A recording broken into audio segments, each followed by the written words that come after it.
Welcome everyone to the Renaissance Ruckus. I'm very honored that GoldRush has asked me to be involved in this event. I was tasked to create the most unique tournament ever seen in Rocket League by building a brand new medieval arena for your viewing pleasure. With the help of another respected custom map maker, Mr. Swaggles, the two of us have put together a variety of maps and game modes made by the custom map community that we felt best represented the capabilities of custom maps in Rocket League to be competitive and enjoyable to watch in a tournament format. Each map you see this weekend will be from a different creator, showing the wide range of talent and creativity from our community. So sit back, relax, and enjoy the show. Welcome, people of the Rocket League realm. I am your nobleman host, Jamesbot, joined by none other than King Corelli. Corelli, welcome. Thank you, my lord. I am happy to be here at a wonderful and beautiful Renaissance Ruckus here. GoldRush has put on an amazing show for us, and we've got a lot of wonderful gameplay ahead of us. No doubt. We have an excellent day ahead in the format which we will cover right now. Corelli, we have many custom game modes to celebrate these squires and their kingdoms. Many modes to fit your liking here. 4, in fact. Quidditch, hoops, volleyball, and Australian bumper ball league. It's going to be a round robin where the top 2 teams move to the finals with their chance at 5,000 gold coins, James. Yes, yeah, many gold coins. And these game modes will be absolutely delightful with $5,000 on the line. It won't be just fun and games. It is for real treasure. And Corelli, let's go ahead and introduce the 4 kingdoms and their rulers who will be drafting squires under their service today to battle to represent the honor of each individual kingdom. Sorry, I just saw Sunless Khan. Yeah. He looks like Mega Man. look at Smellsworth too. He's like an evil warlock wizard king. He is going to cast a spell up. I like Chel's tiara as well, looking very queenly there for the Platt Dynasty, and of course Mira there for the Supersonic Knights. This is going to be exciting. I love everyone dressed up. I am a little terrified of Smellsworth. I'm pretty sure Sunless Khan is going to mind control me, but I think that's the fun in it. There's definitely the chaotic evil there, Smellsworth. But the look of nobility on Sunless Khan's face, it's impressive.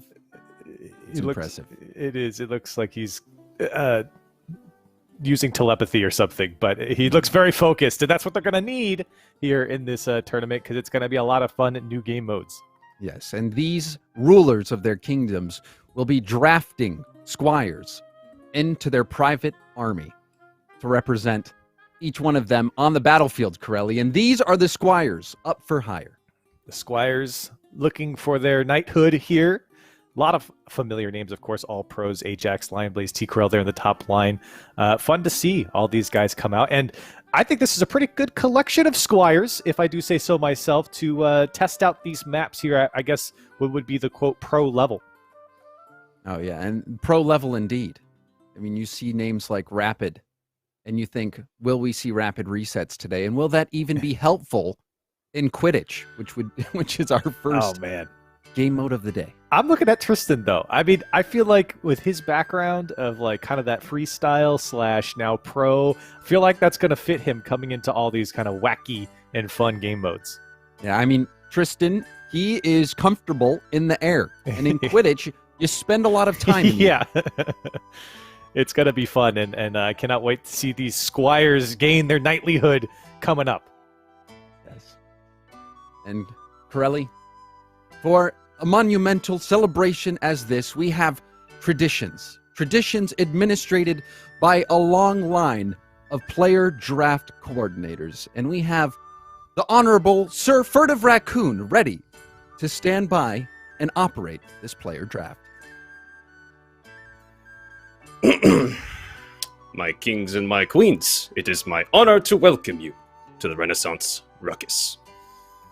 Today, we will be holding, as is tradition, a serpent draft.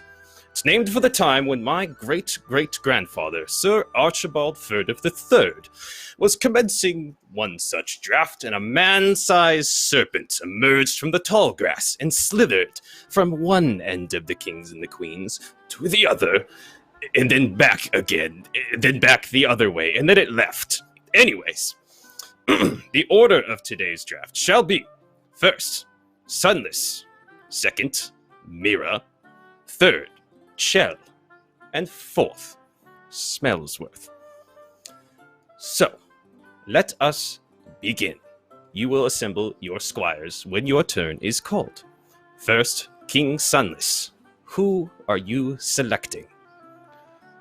I will be selecting someone that has a lot of experience in these very strange maps and these strange lands. Mm-hmm. He has appeared many times. Actually, how long do I need to talk about this? I'm just going to say it. Rapid. I choose Rapid. That's great. I do not actually have that much time left. I am celebrating my 29th birthday soon. Wow. I'm thinking of retiring. Yeah, you're going to die probably at 32 based on lifespans in this time. So you're almost there. I believe that is the world we live in for Rocket League. Yes. So you have selected who again? Rapid. Great. Rapid, yes. Mira, who would you like to pick? Good day, sir. I Good will day. take the very talented Turin Turo. Turin Turo, a man of many names. I once Yes, saw sir. him compete in a contest as Turin Tilapia. Chill. It is your turn to pick. Hello. Hello. I will go with beast mode. Beast mode. A gallant choice. Smellsworth, that brings us to you. Yeah, yo, what's up? This is Smellsworth of Stocktane Clan. I'm feeling pretty hungry, so I'm gonna go with the hungriest player and also the most food-named player, Explosive Gyro, my first pick. I'm afraid Gyro had a personal situation and could not attend. Okay, awesome. In Looking his at the wrong stead, list. we have Adam and Okay. Shock. Classic. I apologize if this has interrupted your plans, King. It has. Clearly. It's that's okay. That's no big deal. We're on the hunt, so we're gonna go with Lion Blaze. Lion Blaze. Very good. And, as I recounted, as a serpent does, we are now going with you again, Smellsworth. Absolutely. I am also going to go with the homie Roll Diz. Roll Diz. In faith. And that brings us back to Chell. Hello again. I want to Hello. go with Torment. Torment. Mhm. Very good choice. Mira, that brings us to you again. All right. It might be shocking to some, but I will be going for Shock. Oh, ho, ho. Oh. You jest, my queen. King Sunless, we have returned to you. I will be selecting the Cobb. Jacob. Welcome to House Banfield Knights. Excellent. Jacob. And speaking of the Manfield Knights, who will complete your order? Who was replacing Gyro again? I didn't quite catch that name. We have Shock and Adam. And Adam. They're both very, very competent squires, I assure you. I'm sure. Shock has been selected, though, just so you are aware. I will be looking at my peasants to see what they think. Oh, a king is gracious to listen I to am his most court. democratic for my time. Mm. I will be selecting the Squire Ajax. Ajax. Very well, and that completes the Manfield Knights. Mira, who will complete the Supersonic Knights? All right. To complete my team, I looked at my chat and they told me to get Shock's teammate, Tristan. Wow. Interesting choice from the chat. Shell, who will complete the Platt Dynasty? I think I will take T. Corel. Voila! And so it is T. Corel, completing the Platt Dynasty. Smellsworth, I leave you with an important choice. Who will complete the Stocktane clan? We are going to fulfill the prophecy. It's going to be Adam in place of the homie Explosive Gyro. Merry. Thank you so much, my kings and queens. And with that, I return to you, James and Corelli. The kings and queens have conscripted their armies, Corelli, and now we prepare for battle. Is there any specific army that looks particularly strong to you? Wow, that was not the order that I expected at all out of our noble kings and queens here. I think a lot of them are pretty well-rounded here. I think the Supersonic Knights for Mira is one that would be strong. I think Rapid was a very strong pick for Sunless as well. I think he and Jacob will do very, very well in a lot of these games. So we'll have to see. We'll have to see in our first Quidditch matchup. Let's go ahead and take a look at the teams in their entirety as they were just drafted in the Ancient Serpent style. Sunless Kong. King Sunless Kong with Rapid, Jacob, and Ajax. And Rapid was the first pick, and I think that was a pretty solid first pick there from Sunless, like I said. Manfield Knights looking pretty strong with that trio. Yes, and we move on to the next kingdom, the Supersonic Knights. Queen Miramasa selecting Turinturo, Shock, and Tristan. I think you'd be surprised from this squad. I think this one looks pretty strong as well. I thought it was criminal that Tristan went so low. So that might have been a steal pick for Queen Mira. You talk about steal picks. Talk about the Platt Dynasty. To have Beast Mode, Torment, and T. Corel all on one team. I feel like this is the army that you want representing you. I, again, was shocked to see T. Corel go in the third round there. I think Chell is going to be very happy with her 3 knights here in the battlefield. Do they not know the tales of the T. Corel double taps? They still sleep on him. I think so. They slept on him hard. They slept on him hard. And yes, to round everything out, the Stocktane clan, led by the evil warlock king, Sir Smellsworth. Lion Blaze rolled as an Adam. I think rounding out his army. This could be a sleeper team as well. Adam, he was an incredible player early in RLCS X in the fall, so he was fun to watch. Getting a lot of great redirects, a lot of great saves as well. Yes, and Corelli, as we mentioned earlier today when we covered the format, the first matches that we have will be played in the Quidditch game mode. And if you're not familiar with it, well, fortunately for you, we have this video to explain it all. Opting to embed the goals in the walls rather than having freestanding rings, as well as adding a number of areas which launch the ball into the air. This resulted in a much faster pace and high-scoring version. It's now time for the first event, competitive Quidditch. Quidditch is a long-time fan-favorite game mode that has undergone several iterations and improvements in Rocket League. The first version, a faithful recreation of the arenas from the Harry Potter movies, was released by a now-retired mapmaker named Renaiku in January of 2019.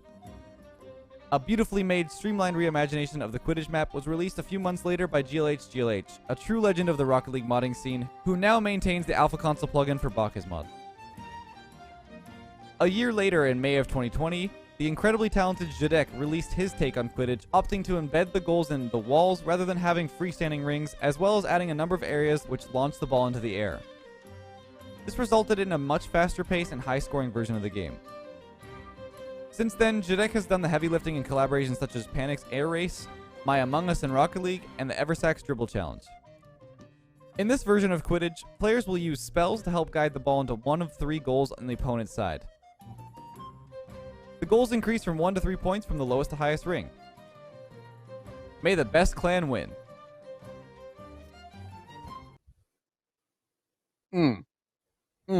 Corelli, we're in for such a treat. We are indeed, James. And take a sip for me over there as we get into this Quidditch. It's going to be an interesting one.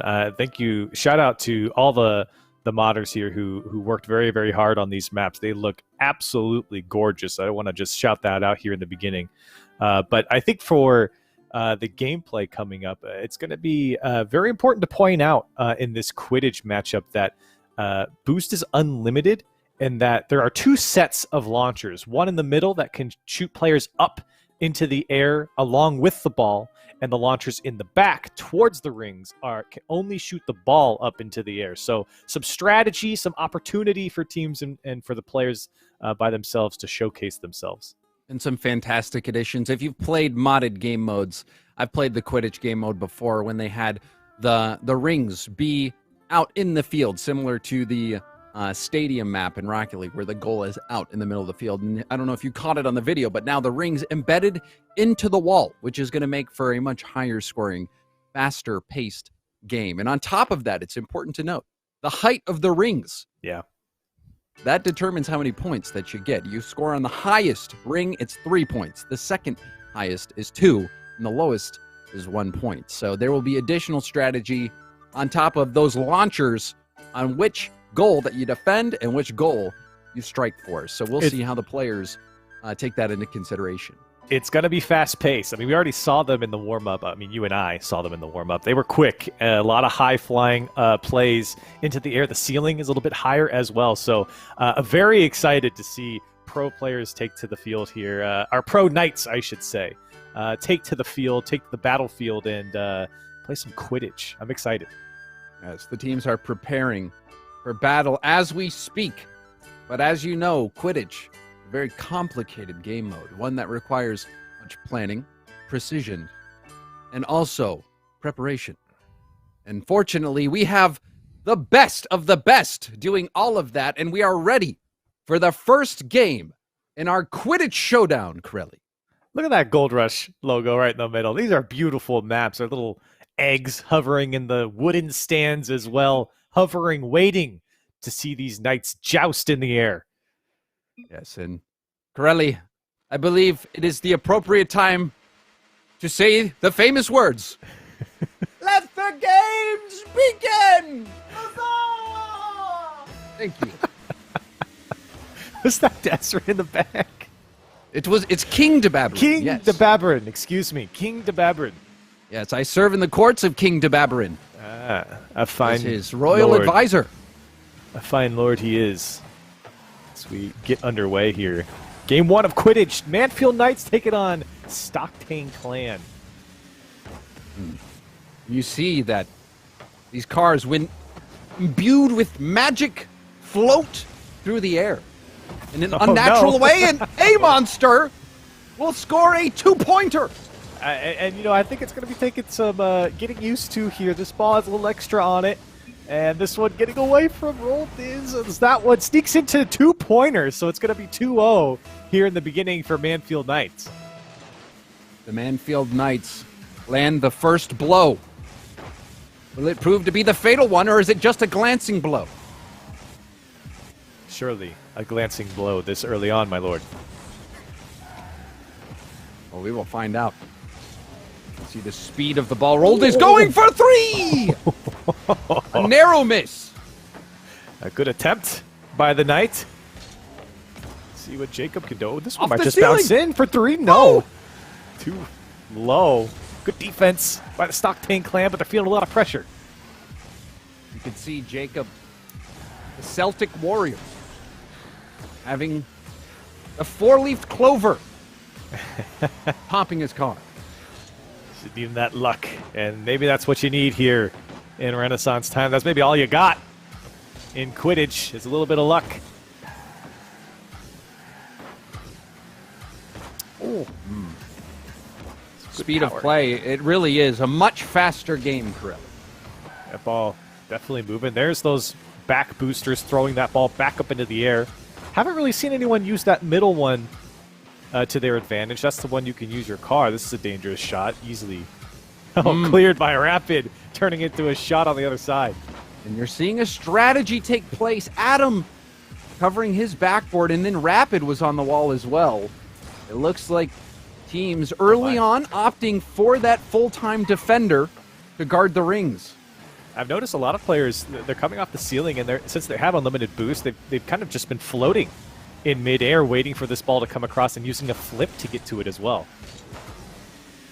Uh-oh.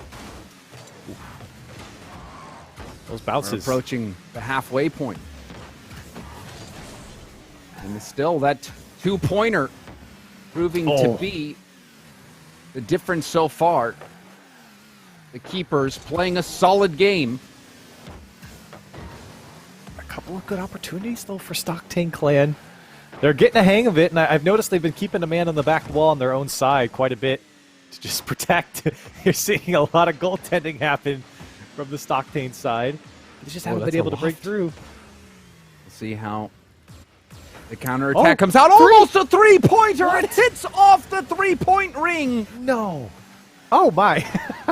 And the egg peasants in the stand cannot believe it! Oh, my goodness. They might whip out the tomatoes after that.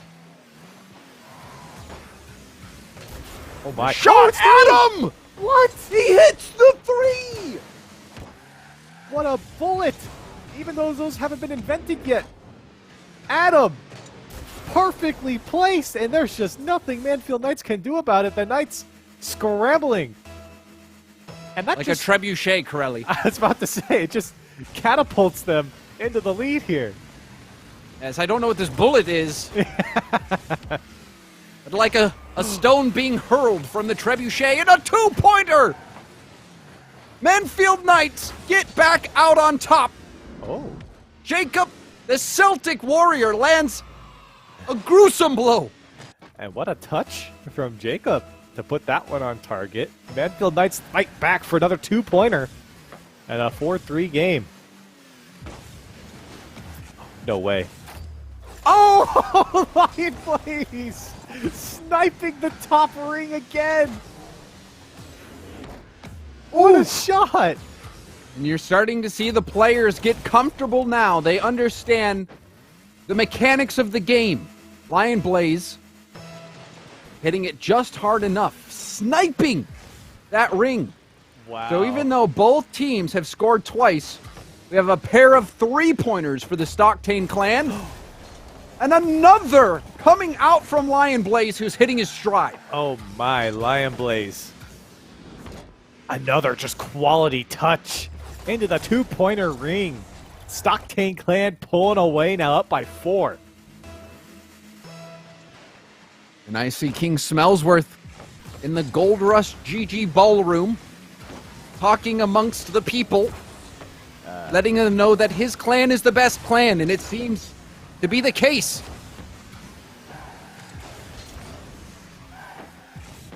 We approach the final minute, according to this sand timepiece I have on my desk. Trickling down. This could be a good shot. Almost a three-pointer. Manfield Knights, they need something. As they're going to need at least 2 scores here. Oh, there's a shot. I was heading right for the three-point ring.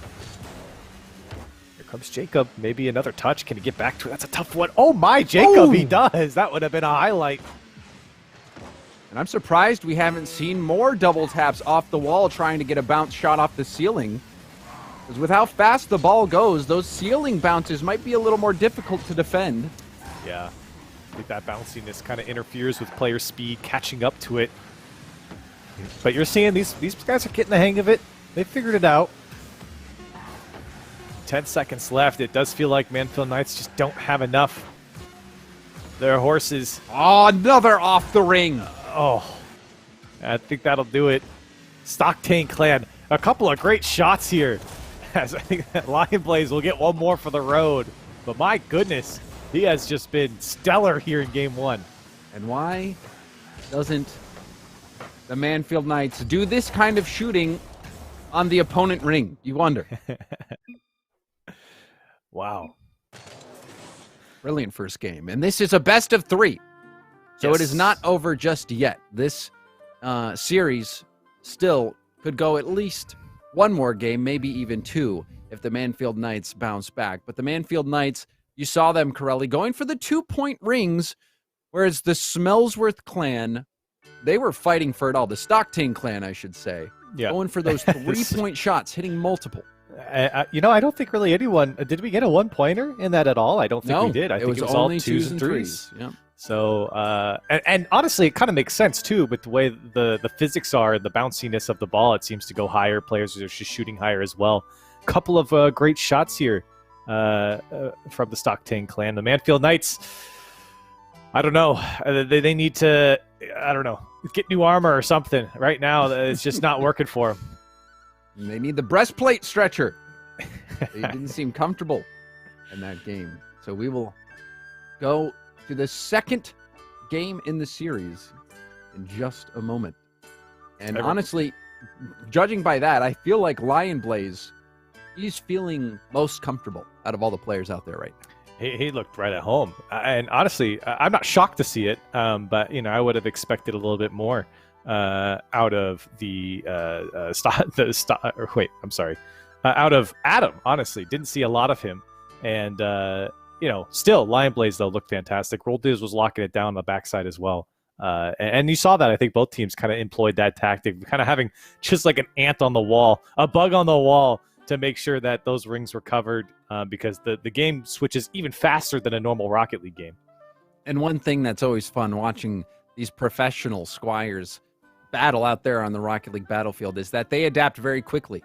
And these game modes, ones they're probably not too familiar with. So as the day goes on, as the matches continue, expect to see the play evolve and the strategies evolve. So we saw a few three-pointer shots this game, but who knows what will be in store for us this second game.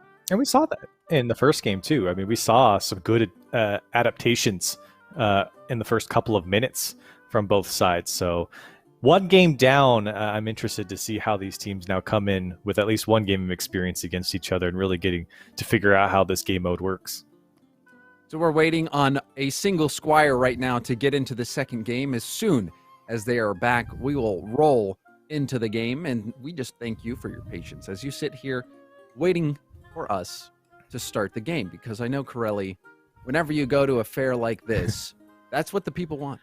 Absolutely. To start the game chance, that's what they want. That's what they want. And, if they take too long or if it's a bad performance, you know what they do?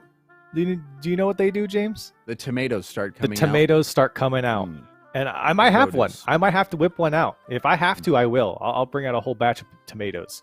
If it takes too long, whoever it is, I'll throw one right on their monitor and make sure that you are a man of the people.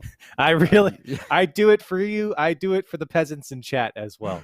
Yes, the peasantry. The peasantry that Sir Noble Corelliman will represent. But we will have this game hopefully kicking off in just a moment. We're still waiting for that squire to get here. Yes, Nightmare mode 0-0. He's a man of the people, no doubt. So we'll just wait, and I'll take a sip from my mug, my chalice. We could talk about some other of the other challenges that we have, the other contests, I should say. Beach volleyball is actually a really, really fun one. I think that one's pretty self-explanatory, and that's, I think, like a fan favorite in the modding community and people who play a lot of the modded custom maps. Volleyball is like, I mean, even in the normal game, that one was one that people begged for from Psyonix for so long. So it's great to see that one be developed by some modders, Durzo and Mr. Phil, and that one's, I think, going to be extra fun. We got to see a little glimpse of it yesterday, personally, and it's a beautiful map, and I think the pros will make that one look like a lot of fun. And Lethamyr, he has churned out so many of these custom game modes, truly an artisan craftsman when it comes to these Rocket League custom maps.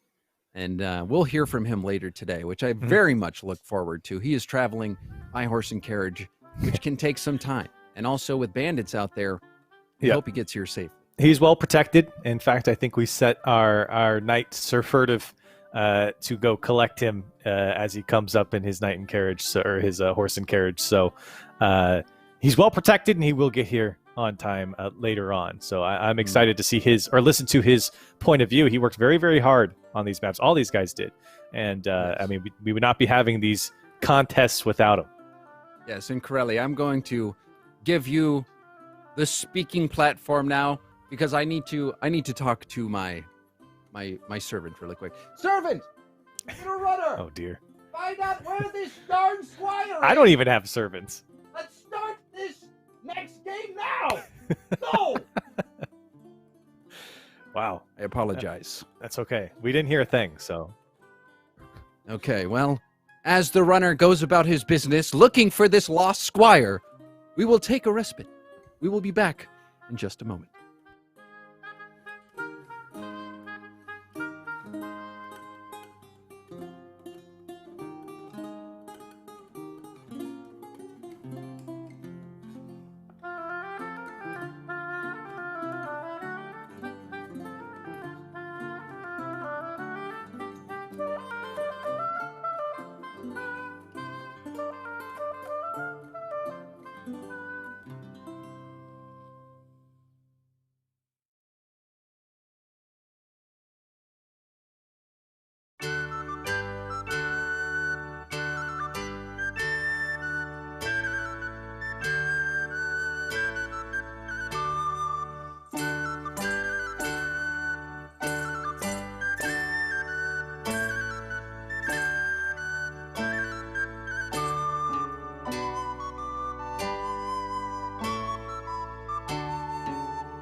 Welcome back, everyone, and we are very... I command you! King Dazerin! Start the game! I'm sorry for the delay! I'm tired of the talking! Start the game!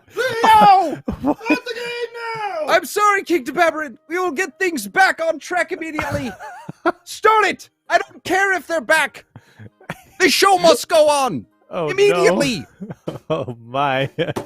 It feels good to be a prince right now. As I was... All right, the games are starting. I do not say Rocket League! Please, production please people, start the switch game. right We're gonna now. lose game. Right now. I don't care if they're AFK. Go to the field. I don't care. Go to the field right now. There we go. Thank you. King Dazerin, the games have started. They're taking a practice lap before the kickoff. We almost just lost Lord James over there to King Dazerin. He's a feisty king. He demands Rocket League, and Rocket League is what he'll get as we jump into game 2. James? Lord James, you okay over there? Even noblemen must serve a king. Whew, I'm okay. That's what he does to you. I'd hate to see what he does to the servant. King Dazerin will be taking over later on in the show. If I am still alive tomorrow, I will be excited to see how it goes. I hope we get to see you. Otherwise, King Dazerin's going to be on a lot more than he wants. Now we'll see how this second game goes. As we saw before, the Stocktane clan, with their prize fighter, Lion Blaze, was able to score a couple three-pointers. Seeing some wall play come out now, and I expect to see more bounce shots, whether it's off the wall. Because you see those straight-on shots easily saved. Yeah, but there's good power. They get that power shot right on target. And these players, they can slot it. Oh, that one's just low. We saw a couple times Lion Blaze. He was able to get behind it and put it perfectly on target. So any opportunity, these players will take it. With the speed of the ball, you can really shoot from anywhere. It's still tough to get to with that power. In this first minute, Woo! having some action, but no scoring points yet on the board. As we said before, maybe you're just tuning in now, the rings determine how many points you get. The highest ring worth 3 points. The second highest worth 2. The bottom ring worth 1. There was a 1-point shot denied. We saw no 1 points in or scores, I should say, in the previous game, excuse me. Is that one just low? Another low. Of a 2-point ring is maybe a follow-up. Ooh, that one just in the middle of everything. Lion Blaze, can he slot it? Just a little bit low again. Coming up close. This is a chance for Manfield Knights. They've narrowly escaped defeat multiple times now. You see these shots just a touch low. There's a lot more intention in this game. I think players really figured out how to use this bounciness to their advantage. You're seeing a lot more shots that are scary, close to target or on target. That's good to see. You know, we talked about that. You know, figured these players need a game to kind of get into it. There's a good little second touch from Jacob to get Manfield Knights. Still a scoreless game as we pass the halfway point. Still scoreless, which is unbelievable. The amount of scoring we saw last game, it was 8-6 or something crazy. Yeah. I think 9 were scored by Stocktane. Yeah, Clan. 9. That one at the end didn't count. It was an own goal. True. Oh, did he get a flip? He did. Will it matter? No. No, it will not. It looked cool, though. It did look cool, and you know what? In my mind, you get points for that. But at the end of the day, that will not win you the contest. Hard. Wall pass. And there's a shot opportunity. He goes for the 3-point ring. And it was off to the side.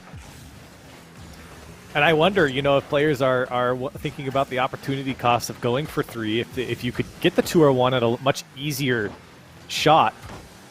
A lot of 3-point, 2-point shots coming out here from really both sides. Oh my. That one almost pinching in, but a good clear. is going to come down to the wire. Gold is. Second effort was shut down. Another block, and you see the ball getting launched straight up into the air. Yeah, those back boosters really help out keeping the attack on. Lion plays almost! He has been the star in this lobby between both sides, and especially for Stocktain Clan. And he almost puts another one away. And you see the ball launcher at the middle of the field, messing up the players. Manfield Knights, will they be able to take advantage of the fact that the Stocktain Clan has hammered the post so many times? 20 seconds left. Overtime works the same way as it does in normal games. So with the last 10 seconds trickling down out of our timepieces, we may see the first overtime. And that point, the shot, it doesn't come through. Now, the ball still floating. I mean, they could probably keep this up for a while, honestly. There you go. They'll kill it in the end. And now this is interesting, Corelli, because the points don't matter. It will be the first to score. 1, 2, or 3. Any ring in play. Very good point. It really doesn't matter where you shoot as long as it's on target. Maybe this could be it. Oh, Ajax, he didn't get to the ceiling. That ball teased him. It didn't come back down. Jacob, you see him floundering, but Rapid. There he goes for the pass, actually. And now Adam trying to bump Rapid off the back wall, but Rapid was there for the hit. What a shot from Rapid. Oh, my. That's not the first time I've seen a player get duped by that center booster. It's tough to read and definitely unexpected. The magic field around. The magic field around the back wall in the middle of the field will send the ball launched, and Ajax will even the series for the Manfield Knights. What a shot from Ajax, and then just another one that's just rolling out. He has the backflip shot. You know these guys can put it away. What a shot from him. Manfield Knights tying up the series, 1-1. Lovely shot there, and the one-pointer, the only one-point shot that we have seen so far, and it was to claim victory. Ajax, a beautiful play. And now the Manfield Knights still have some hope in this battle, and you see this type of battle play out even in the plays and in the theaters, Corelli, where you think a team or an army is done. They'll be defeated on the field, and then there's a surge, a second wind, and it seems that the Manfield Knights have found theirs. A battle cry comes out from the Manfield Knights in the form of Ajax, and very, very good shot from him. But to be fair, Lion Blaze had that one come off the ring and out. This one would have been over. It would have been a 2-0, so a second life for the Manfield Knights here. Yeah, there was a dance, certainly. Lion Blaze, he was misstepping in some key moments, hitting it off the ring, and there were so many chances. If you look back, the Stocktain Clan came within inches of scoring multiple times. And now it's going to come down to this final game. The Manfield Knights winning 1-0 in Quidditch, which I think will be a rare scoreline. I don't think we'll see that too much. Absolutely. Absolutely. I do not think we're going to see a 1-0 game. Maybe a 1-goal game, but not a 1-0 game. And we'll have to see how these teams come out here in this last game. I'm a little worried for Manfield Knights, Stocktain Clan. They do have Smellsworth as their dark warlock. I don't know what he's going to do here in this last game. Maybe cast a spell against the other side. Yes. And you wonder if he had poor accuracy and accidentally cursed his own team. He might have. It seemed like they were plagued with inaccuracy. Yeah. He's not a very good warlock, apparently. Well, when you're a king like that, a lot of times it is not really a meritocracy. You're born into it. So, Smellsworth looking to have his Warriors bounce back. The shot off the ring.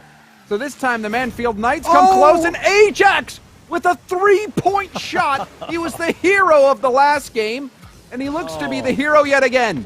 That was so close there initially, and then that one almost came off again of his own teammate, but Ajax, what a shot again, putting it away. Manfield Knights up by 3. Ajax. What a momentous play. Now a long shot. The double tap was open, but the accuracy again not there. It was a difficult play, and now that ball floating across the Stocktane's field. Ooh. The shot, the three-pointer, off the ring again! Not again. And it was Lion Blaze on the shot, too. He's been so good for Stocktane Clan, but now 2 crucial misses, and almost the Manfield Knights get a 2-pointer. It has to be heartbreaking. Back-to-back shots coming out for the Manfield Knights. Lion Blaze again, going for 3, and it's low! And I don't know if he did get the boost that he wanted off the centerpiece there. I thought maybe he was using. That's a good second shot from Ajax again, popping off. It's 1 point this time, but the accuracy for Ajax has been on point for the last 3 goals. And with that free throw from Ajax, it becomes a 2-possession game now for Stocktane Clan. I don't know what Stocktane Clan have to do. Smellsworth, get your boys in line here. Or get your Knights, excuse me. I don't know what you have to do. Your Squires. They're not even Knights yet, apparently. Apparently they're not Knights. Your Warlocks in training, whatever you want to call them. They have been suffering. Maybe. Oh, that's a good off effort, but not on target. And here's a nice chance again, going for 3, and you see Lion Blaze in the middle multiple times now, trying to get under that ball, and he comes up just short. So you'll wonder if those adjustments will come out. Lion Blaze is inching closer and closer. He's getting multiple looks. And if you keep giving him looks like that, he will make those adjustments. Good shot again. Another from one. Lion Blaze. Oh, That one was a little bit more lofty. And look at Roll Diz. This is what I'm talking about. He's just sitting on the back wall. Look at it bounce all the way from inside to attack in the midfield. And straight back. They got a plan, James. They got a plan here on the Stocktane side, but they're not scoring. That's the issue. that is the issue indeed.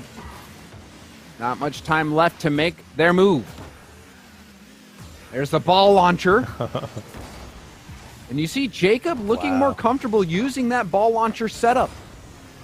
You roll that ball across the middle, perhaps you can go for that 3-point ring. Ooh. Adam, almost. That would have been a beautiful one if he just got under a little bit more there. Bolt Diz can't quite get to it. Scary situation for Stocktane Clan, but they do get out. Now Rapid, well, he just can't get to it. Manfield Knights are just all over him. And the ball just missing the launcher. Jacob getting dunked on. Another shot, a 2-pointer from Adam. Don't let the score fool you. It can turn around quite quickly here. Not everything's a 1-goal point. And that's 2 for Adam. What a shot from him. Honestly, probably one of the better shots we've had from the sidewall there. And he gets 2 back for Stocktane Clan. It's not over yet. Wow. 85 millstones per hour. That one impressive. Oh my. And now a shot again. And Stocktane Clan, if they hit the 3-pointer, they can win. And we've seen Lion Blaze get very close multiple times. You feel like he's getting warmer and warmer and warmer.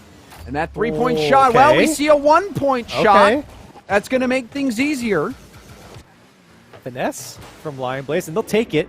Plenty of time left on the clock, and as long as they're scoring, things are good. They'll take the 1 point. I think they would have at least liked the 2-point there to not have to, force it here in the final minute. But now, any score at least keeps them in the game. It is all coming down to this. The final minute. The teams neck and neck. Stocktane Clan making their last stand. Final attempt. A little bit of a jump here for the ball. And maybe an opportunity for Stocktane Clan. That one coming dangerously across. But Manfield Knights all over it. Like I said, Stock this- Tank Clan feel like they have a plan, and they're all behind the ball here. This one a bit too heavy as Jacob gets away with it. And with the ball speed, it's very easy to let that ball get away from you. The setup touches, not really that possible. Oh my. Oh!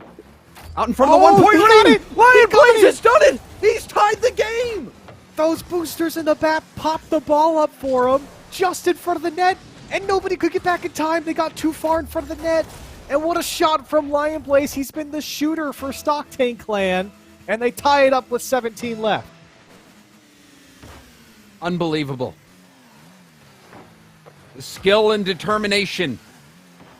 Stocktane Clan, they've come back and gotten to some sort of safety. No. It's What? lifting! Lion Blaze! What on earth was that? The magic flowing through Stock Tank Clan. Smellsworth has cast a spell on this ball to carry it into the 3 points.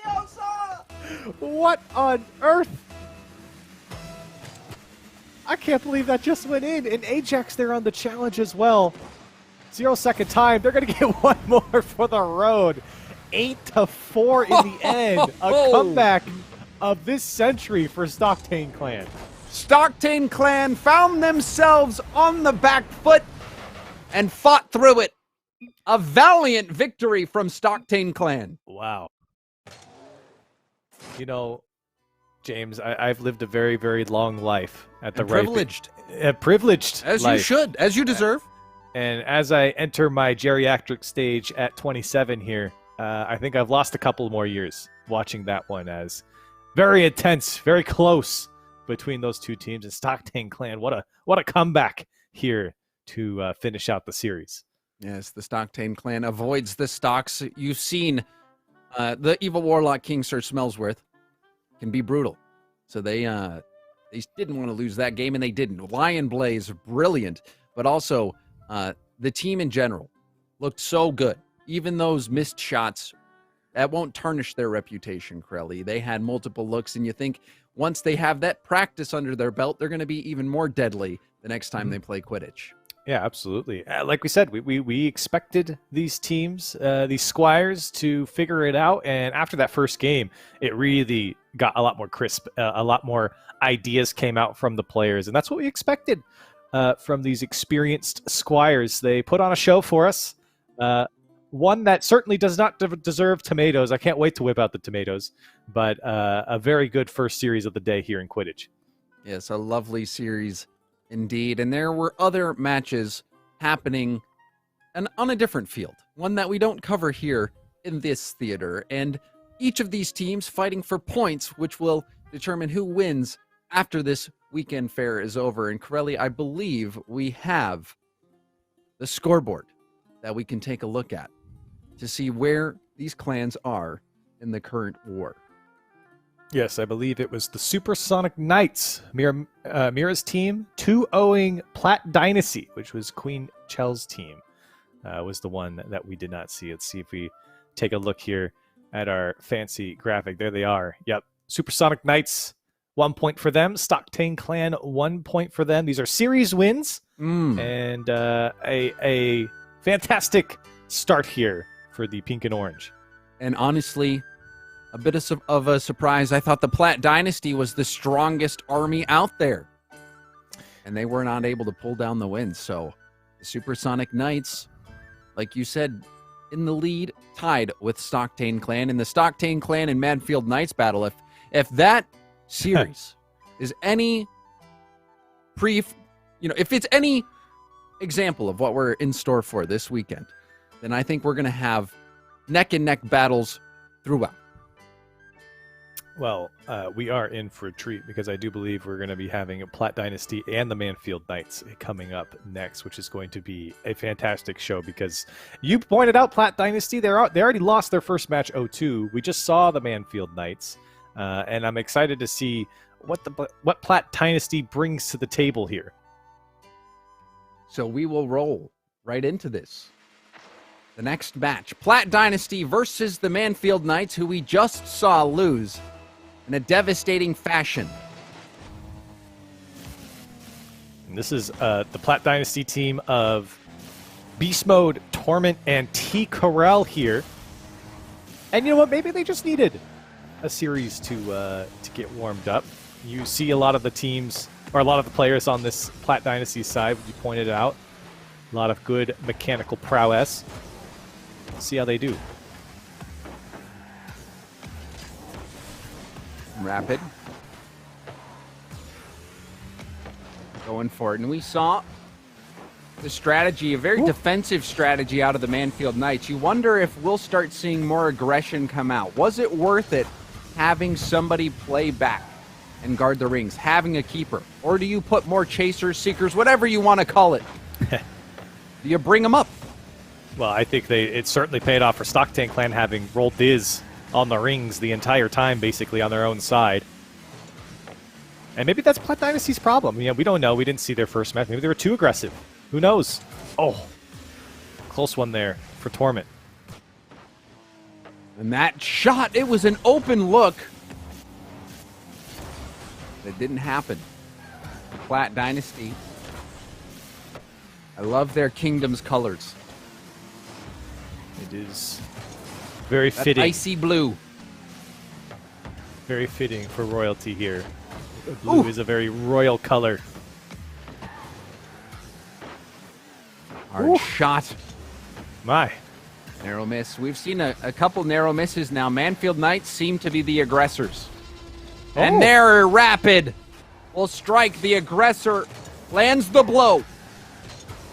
A three-point shot. He really had to get up to this one. He was below the ring on the shot. That's tough. And I like seeing the dinosaurs. They haven't been dead for that long, I guess. But A what? coming out.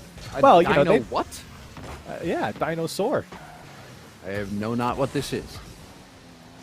True. Actually, I forgot. Is it like that? Something from the pox? A dinosaur? It's like a black plague. Have you ever seen a cat? Yes. So if you take the fur off the cat, and then cook it. No, you don't cook it. No, you do not cook it. And then add really big teeth. That's basically what a dinosaur is. Cat stew. You're eating Delicious. cats. One of my favorites. The ball bouncing harmlessly in the mid, avoiding the launcher. The setup shot. T. Corel wasn't able to find the accuracy.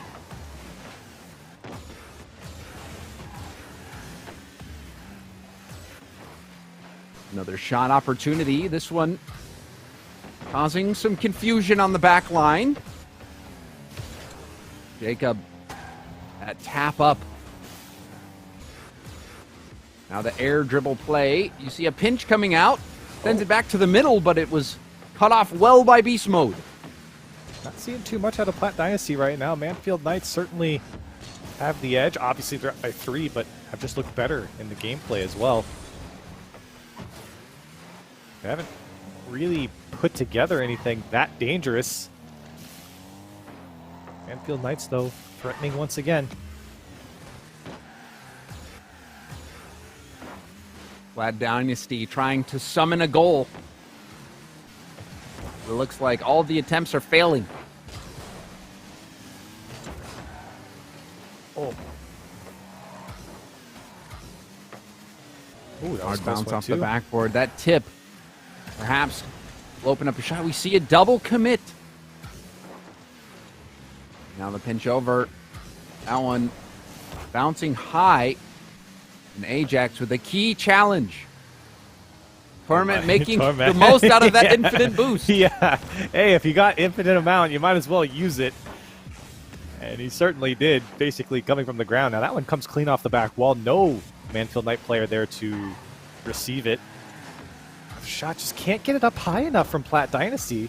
A lot of low shots coming out. Maybe some habits from these players. Keep those shots low and away. Here's a couple of sets from Rapid. He does at least push it to the Platt Dynasty side. But the ball bounciness, what it is, the fact that Rapid was actually able to successfully complete a reset is impressive. Definitely. And We haven't really seen too much of that. A couple double taps on the sidewall. Nobody getting a double tap here on a goal, I don't believe, in the 2 matches that we've seen so far. It has to be a 3-pointer here. Oh! That one off the 2-point ring and out. Beast mode getting lost. That one off the ceiling and in. What? Ajax, the ceiling bouncer 3-pointer. What is this from Ajax? What a shot off the ceiling and in. It's just in. And it's 6-0. It just makes the scoreline look that much worse. Manfield Knights, the 6-0 victory here in Game 1. The Manfield Knights bouncing back wonderfully from their 3-game series loss to the Stockton clan. And they look like the better team out there, Corelli. You saw multiple shot opportunities bouncing out to the Platt Dynasty at the midfield. A setup that you think that, we saw Lion Blaze going for those shots as well. And it seems that he was also low, but he was going for the 3-point almost exclusively on those bounce shots, whereas the Platt Dynasty, they weren't able to really even get it above the 1-point ring. So we'll see how they make some adjustments. It was very strange from Platt Dynasty. They really couldn't get under the ball and pop it up, especially on those ground shots. They were well below the mark on all 3 rings, and that's why we didn't see them score. Manfield Knights, they looked like a formidable opponent against Stockton clan, and then they come out here in Platt Dynasty and really show their stuff, and 1 game away from taking this series.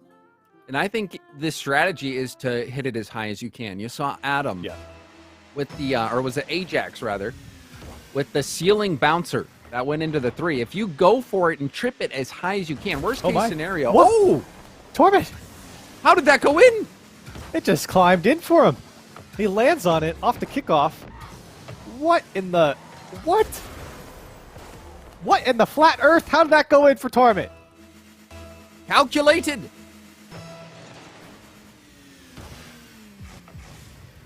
Wow. Torment. The black magic goal. Another shot. That one will be high. The Platt Dynasty needed some hope, and they found it thanks to Torment. Torment. He has been a boost fiend as well, if you've watched him. I don't think he lets go. No. Why not? Here comes T. Corell. That time not getting over it. Second touch. Maybe a little bounce. No, didn't get anything from those back boosters. Oh, my. That was Platt a... Dynasty. What? Oh! We're How starting did this to all see work out? corner shots now. This was Jacob now going for a corner boost, or a corner play. That's the same way Torment scored. Yep. And I think the players are starting to unlock the secrets of Quidditch. Ah.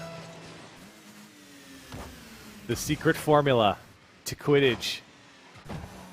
And both sides taking advantage. 2 points. All tied up now.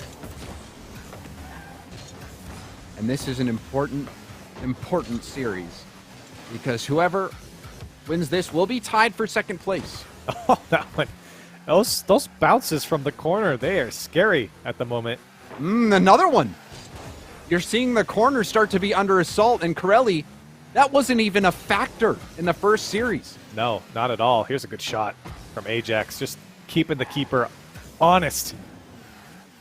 Are there keepers in Quidditch? I don't know. Are there actual positions? There are. Oh, okay. Yes, there's the keeper, the seeker, the beater, and the chaser. Got it.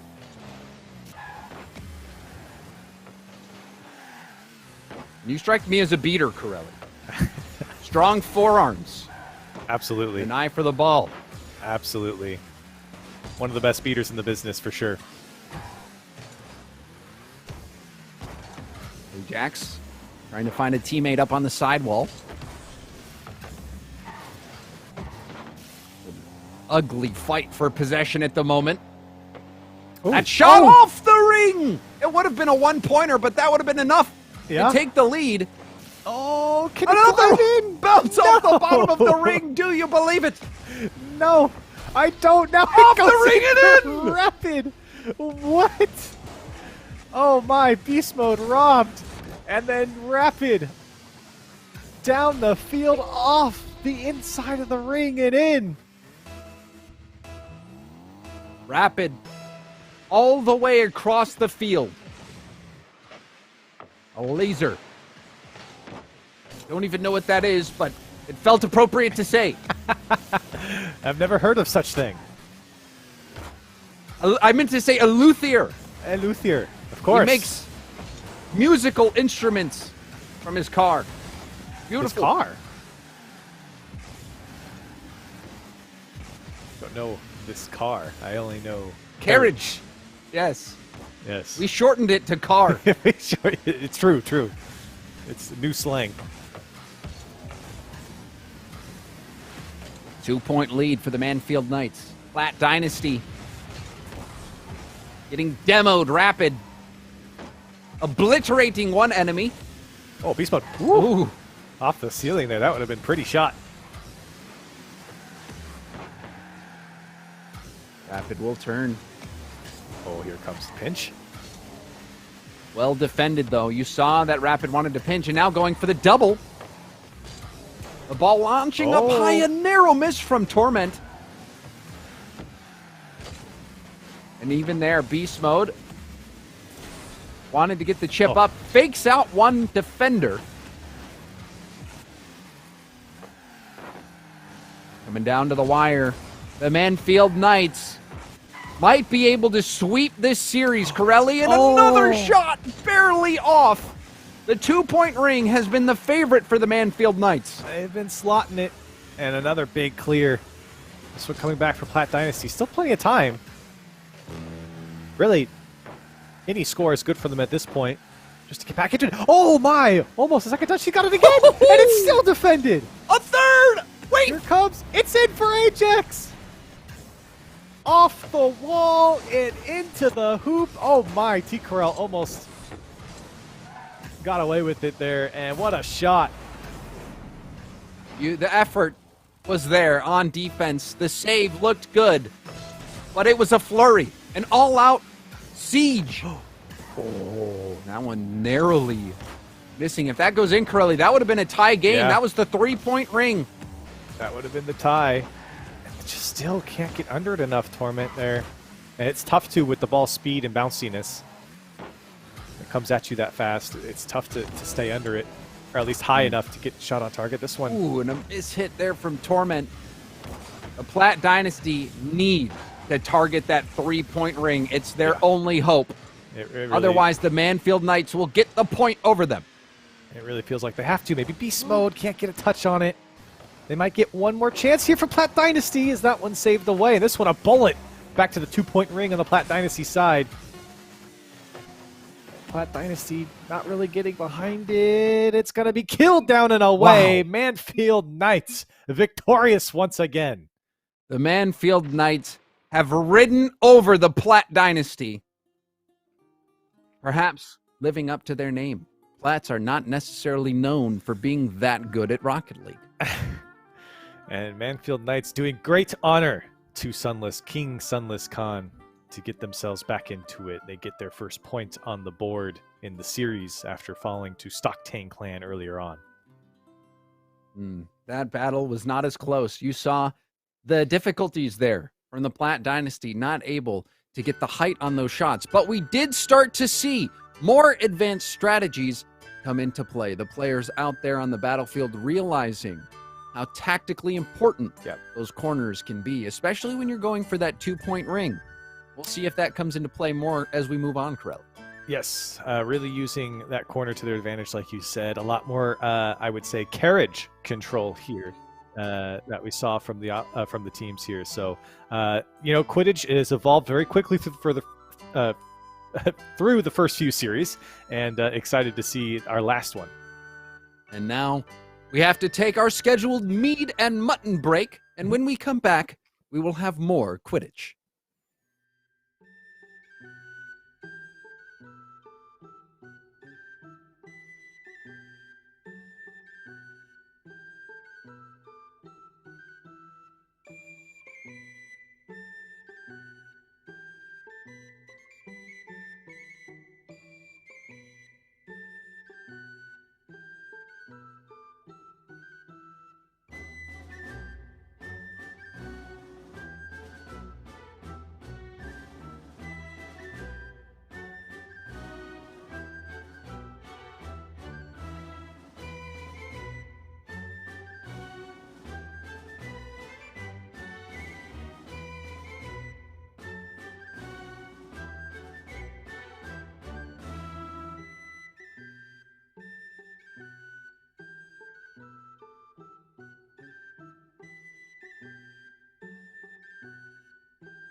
Welcome back to the Gold Rush Renaissance Ruckus. Corelli, we're a few series in now, and we're starting to see which kingdoms are performing the best.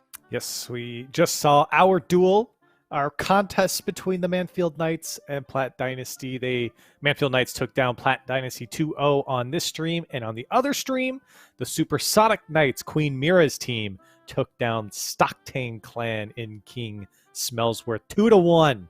So a very close competition between those two kingdoms.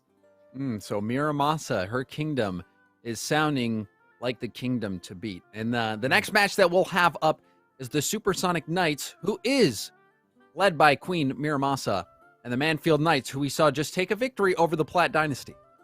3 times in a row now for Manfield Knights, and they're 1-1 on the main stream here. But like you said, they got to take down Queen Mira, and she is looking very, very strong with her 3 knights. So the Manfield Knights, a big opportunity here to make a power move. The Supersonic Knights, I believe, Corelli, undefeated. Is that correct? I'm pretty sure they are. I don't have that, but I'm pretty sure they are undefeated at the moment. Let me take a little peek here. Let me go check with the timekeeper and see what he has to say. He's been the bookie. Undefeated, the timekeeper has said.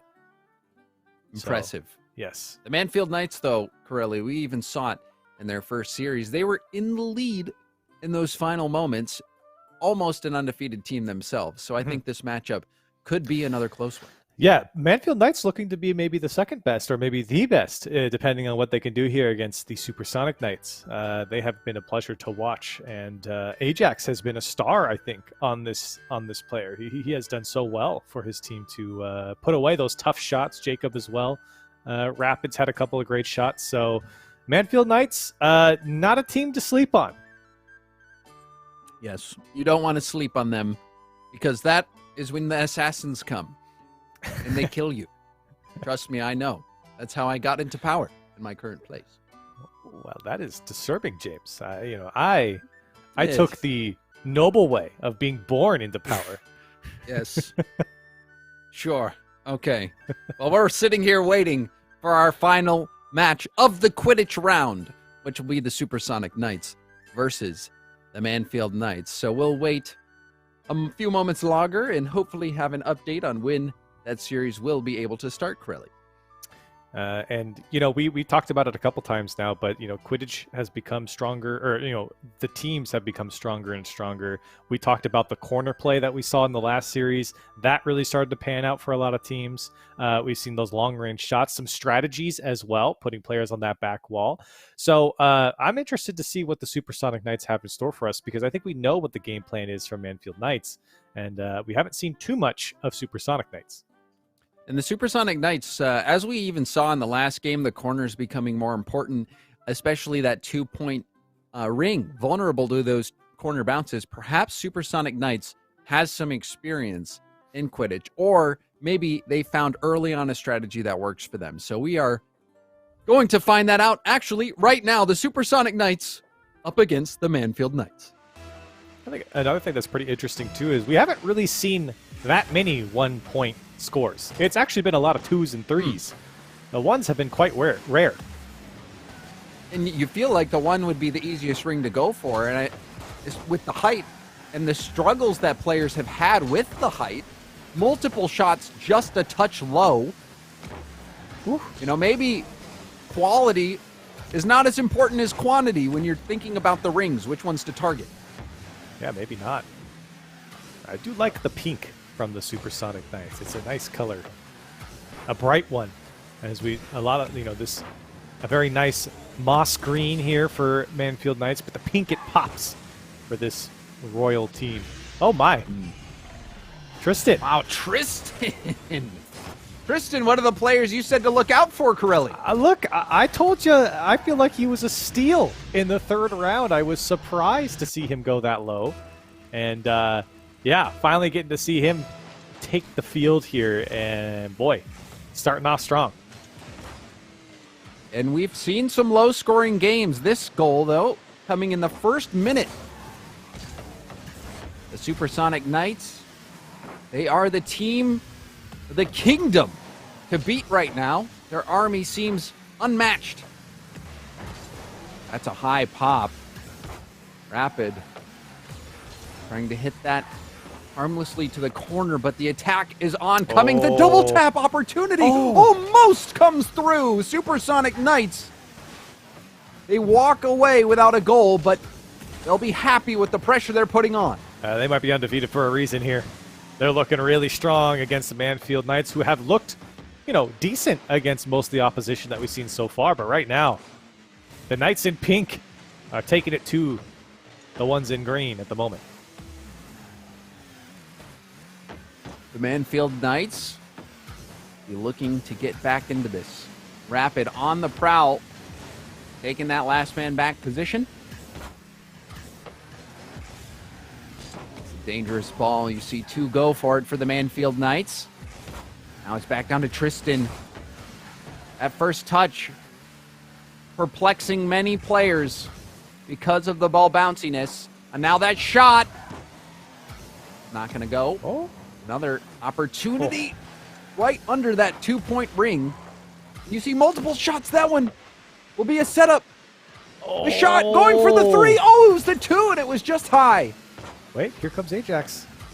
Opportunity here for maybe the Manfield Knights if they can get around it, but Supersonic Knights too good. And Turo still getting the flip on that one, even with his behind. I'm liking what I'm seeing from Supersonic Knights. They look strong.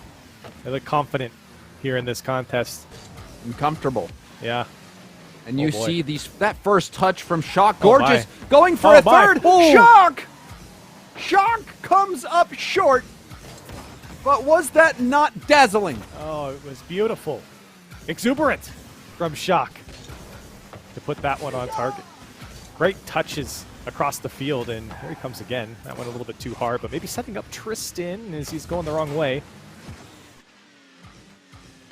That 1-point ring. Not really many players going for it. And there's the corner bounce. Oh my. Going the distance, but shut down. The 3-point ring shot is short. The 3-point ring has been elusive. Ooh. Even there, landing between the 2 and 3-point, and the double tap opportunity fading away. I really like the players using that middle bounce pad to hold a flip and use it at the right time. Seeing that used by Supersonic Knights quite a bit here. They have players just flying across the screen. I saw a couple on the ceiling, one on the back wall. They're just everywhere right now. Immediately out of the stables, we saw a goal. But since, it has been quiet. Supersonic Knights, though, Corelli almost getting a 3-point shot. You see that one nicking the ring. These rings are pretty big. How are so many shots hitting the exterior? It's true. I mean, there's a lot of opportunity to score here. It's not like these things are tiny. And so many players just off the mark. Now, this one going the wrong way. Tristan, that one almost finding the 2-point mark there for Supersonic Knights as Manfield Knights do get out.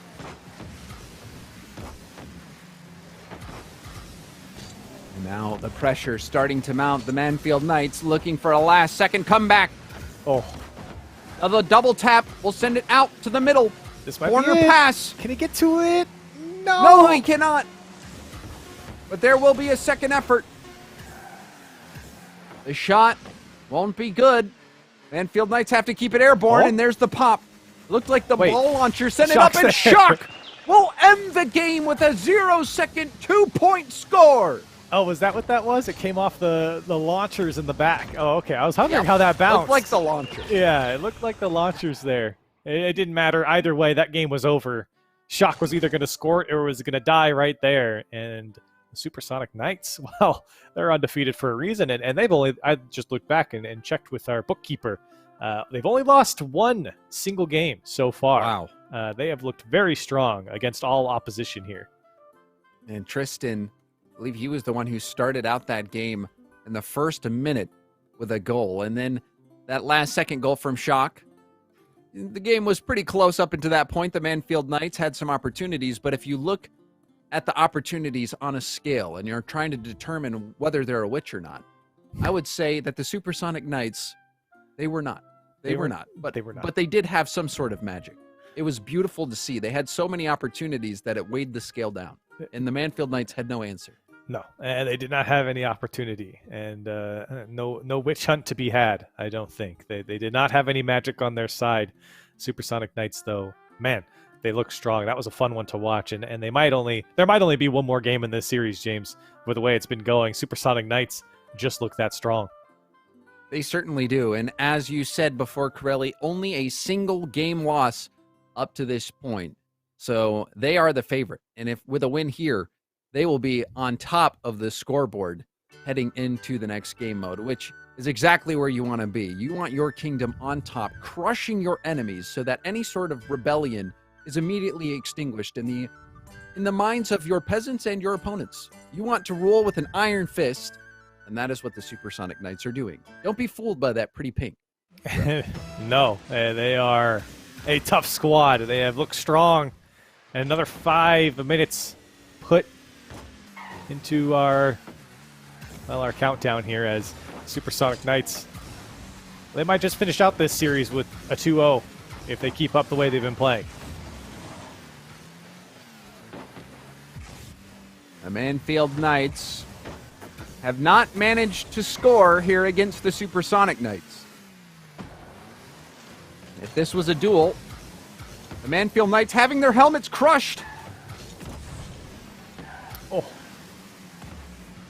Not getting over. That's a great touch. That one off the post. Maybe a follow-up. Wow. Tristan! How did he read it? And Corelli, look at this first touch from Shock. It almost goes in. It's already up. It almost goes in. And Tristan, are you even surprised that he's pre-jumping? No. This is the guy you want on your team. You want that guy to pre-jump, because if you're going to have a teammate that pre-jumps, you best have one that's going to put it on target. And that's what Tristan gives you. Oh, my. Strong shot. And this is the strategy that I always wanted to see, Corelli, the all-out attack. Shock and Tristan, they went full offense there, and it paid off. Oh, and the bounce miss! No. Who was it? Boo! Boo! Throw the tomatoes! Tomatoes! Boo! I want some tomatoes. Oh, no. Oh, no. Tomatoes in chat for that one, please. Throw them at that defender. Throw those tomatoes. Get this man out of here. That is tragic. A defensive flub. The Manfield Knights now finding themselves behind by 4 points. It was 4-0 last game, and it's 4-0 now. We're not even 2 minutes into this game. Oh my, Turo using that bounce pad. He has a flip here. He's just waiting for it to come to him, but it's just never going to come. And that's a good shot, but not on target. Opportunity was there for Manfield Knights. Just not able to put it away. Tristan, you see him jumping up to the ceiling, floating in front of the rings. Keeper strats that we have not seen yet. And it almost resulted in a quality opportunity. Tristan there getting a hard hit down the field. The Supersonic Knights playing with the utmost confidence. And very nice lead at the moment. Maybe some more here. Oh, great save on the back wall there from Manfield Knights to keep that one out. Supersonic Knights still fighting for more. Save was spectacular. And the corner bounce broken up. Rapid already jumped for that. The defense struggling. Manfield Knights perhaps getting winded.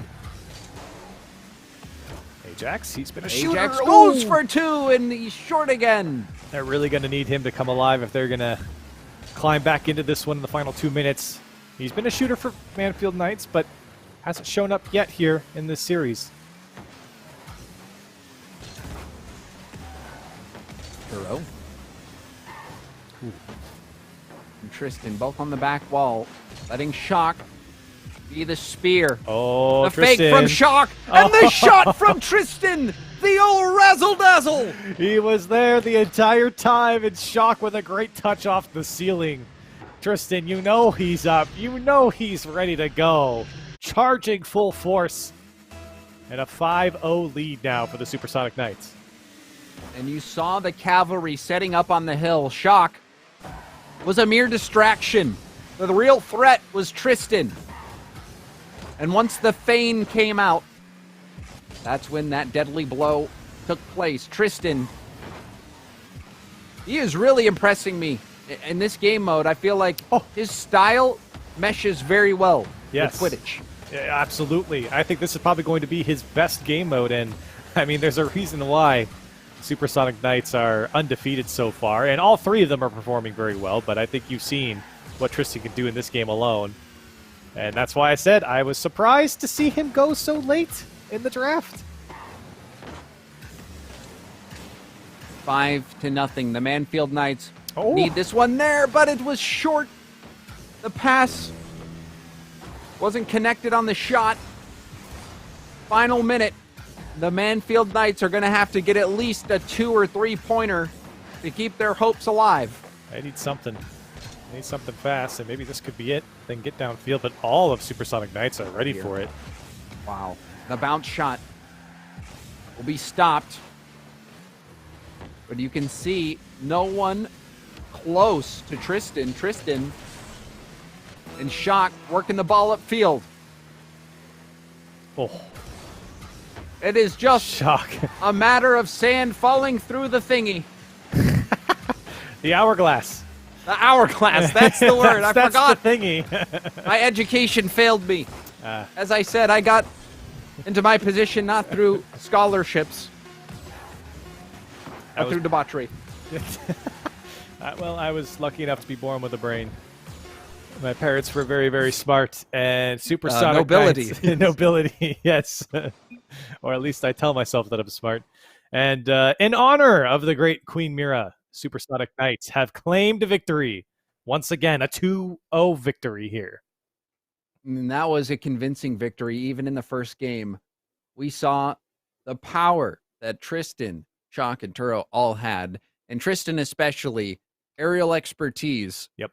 He was natural out there. It was like he was riding the Nimbus 2000. It really was. And he drove over his opponents. And, you know, we were lucky that there's not a Stitch out there, because he would have caught it. He would have. He's that good. And again, he was slept on, and you see why.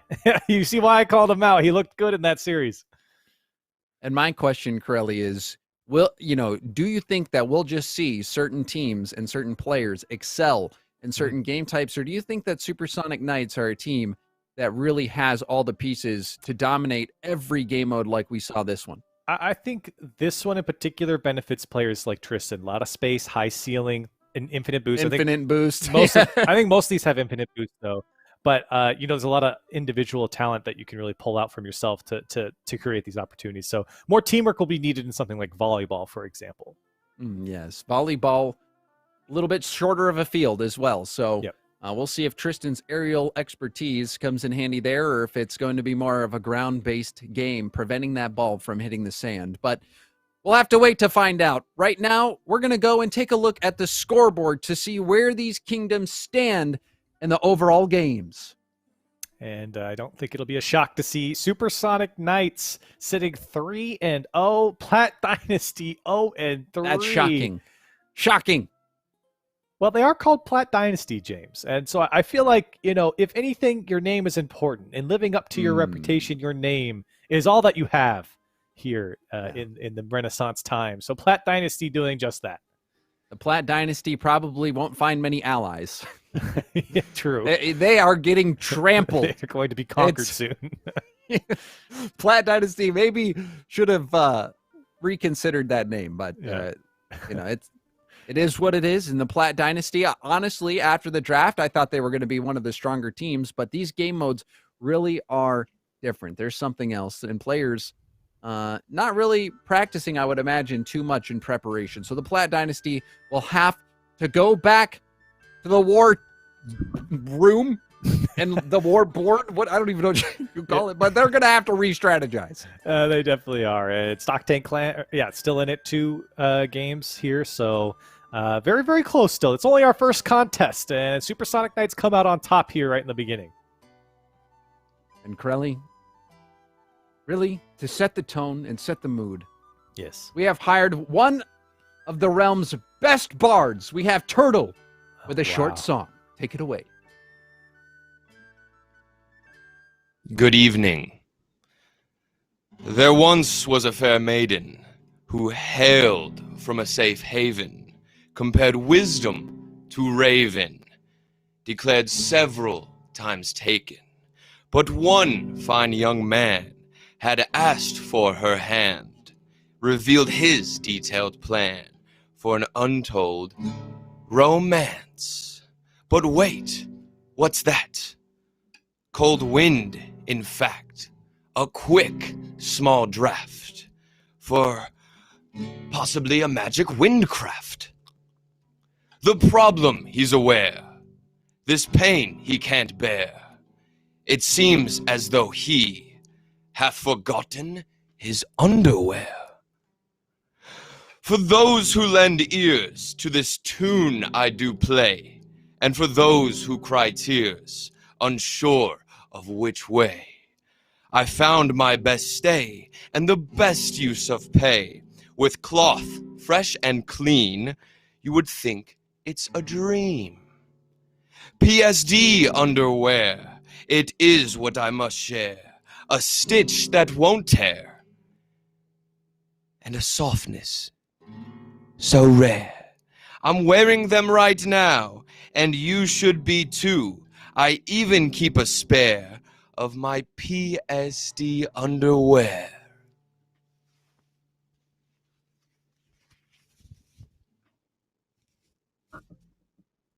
Back to you, Jamesbot and Corelli.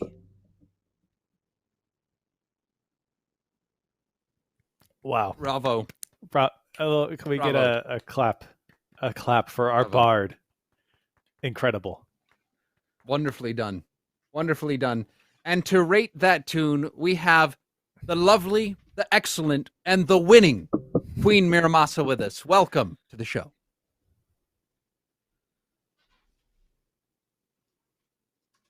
Corelli, I hear nothing. I hear nothing too.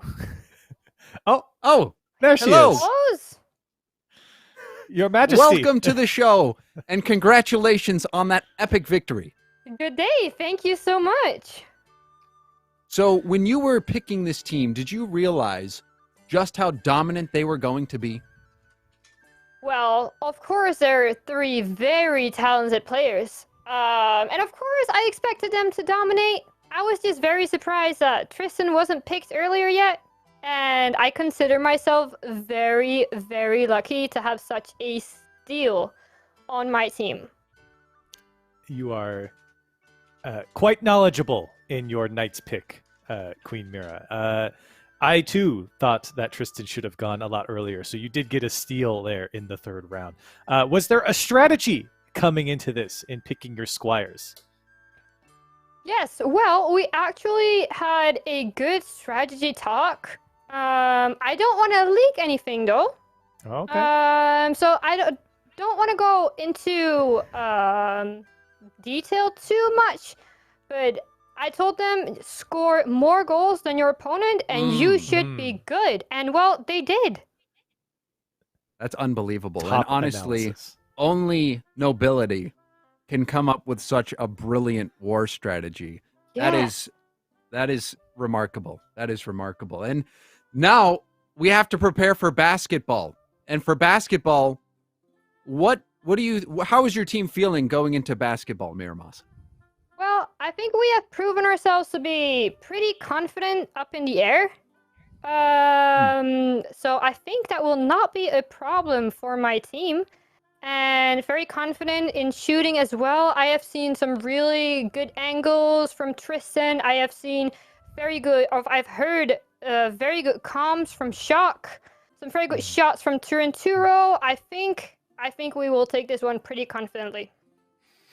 Well, Corelli, and I'm sorry to cut you off. We do have to get a word from our sponsors in eventually, but before we do that, I want to ask Queen Miramasa if there's anything she would like to say to all the peasants in her kingdom who are proud of the work that she has done. Wait, sorry. Can you say that to me once again? I am so sorry. Would you like to say anything to all those peasants out there who are proud of your victory? Well, practice is gonna make perfect, and you will get there. I believe. There you go, peasants. Practice makes perfect. So get out there in those fields, practice that plowing, and make sure to pay your taxes. We're going to go to a quick break, and when we come back, we will have basketball. Stay with us.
Good day to you, fine gentlemen and fair ladies. I am King Dazerin, and joined with me is the shining knight, Jorby.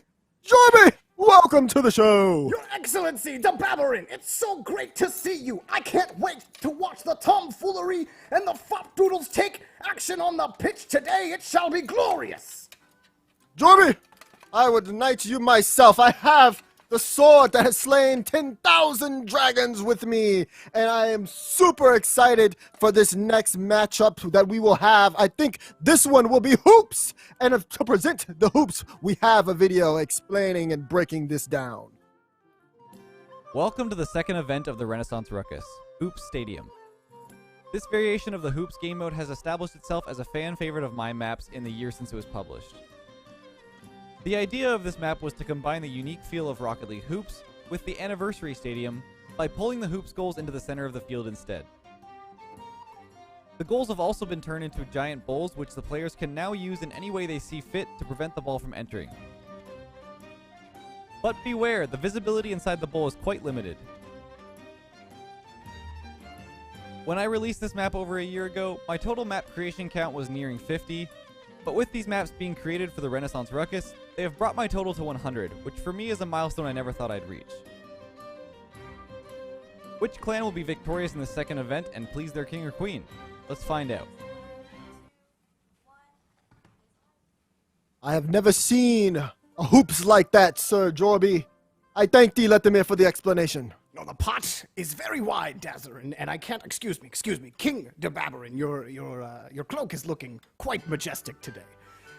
Thank you. But in all seriousness, after watching Quidditch, I am excited to watch some, good old-fashioned basketball. Daz, Yes. It's going to be real fun. We saw some craziness from the Supersonic Knights in Quidditch. I don't know if they're gonna stop Platt Dynasty. No wins in the pouch, and there no coins left in the trough for them to grab. And they would not be able to purchase anything in this kingdom, and I think they need to get a win here. Like you said, the pouch is very dry, and we all know that coin is king, especially in these fair lands. And speaking of, you have to tell me, how much coin have you gotten as your service as a knight? How much coin? Well, there's 5,000 gold coins on the line, King Dazerin. There's tons of them. They're coming from your treasury. I mean, where else were we going to get them? You are giving them the gold coins. Aren't I generous? My goodness. You are the most generous king. Yes, Your Excellency. Presenting you for this competition, I enjoy this. I enjoy this so much. The Supersonic Knights have been very supersonic, but for Platt Dynasty, one of the things that we talk about here, Fair Knight, is the fact that they are Platts in only one mode. But when it comes down to putting the ball in what they like to call the hoop, I feel like Platt Dynasty will have the edge here, because maybe they may not be so platinum when out there on the court. I am so ready to get this one going. Yes, let's hope Platt Dynasty don't look like they're ready to hit the loiter sack and maybe give us some good old snappy rocket basketball. I can't wait. Tristan bringing the Huffy Tufty. He's going to pre-jump. He thinks he has everything, Daz. I don't know if I can keep that up the whole time. I don't blame you. Oh man. We got Supersonic Knights versus Platt Dynasty. It's of course a best of 3, but it's a hoops with a twist. No backboard technically. Yeah, no backboard. And you got the cool thing is you're still gonna see the pre-jumps. You see T. Corelli, look at him. He's just gonna. This is exactly what he's gonna do. Well, I play defense. Oh my goodness. Ooh. He's hovering. That's cool. I like that enjoy strat. it. We'll see if it works out. Unlimited boost. And some people say unlimited boost, unlimited power. That's a good shot. We're on the eyes of Turo. We're going to swap over to beast mode. This one's close, and I think we got our first one. It's Shock with the goal. Woo! Yeah, Shock's feeling real good today, isn't he? This one's pretty easy, though. Just a little bounce. And you got, no height off that bounce. The perfect amount of power. And that's one for the pouch. So I feel like that's going to be our traditional goal. There's a lot of different angles. Look at that. Even off the kickoff, that pinched everywhere. Almost ended up making it inside the net. So it's about, honestly, this is definitely a different change in terms of Quidditch. And we're going to have to see these guys really get, adjusted, because unlike hitting the wall, you're hitting a central spot in the map.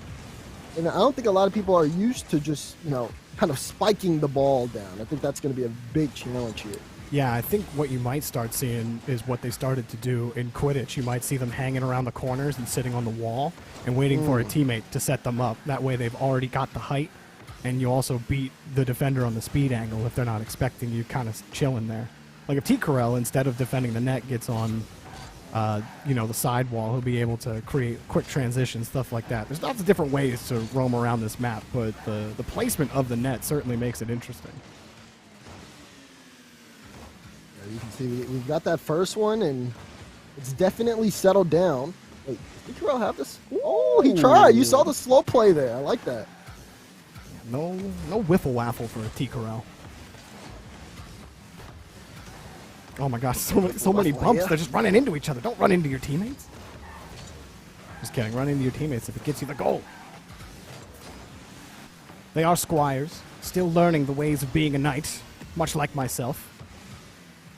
That is true. It's a long road. I was a squire for many years before I became a knight, so these players, they'll figure it out very soon. But Supersonic Knights, King Dazerin, they are putting on quite the defensive effort here around the ring.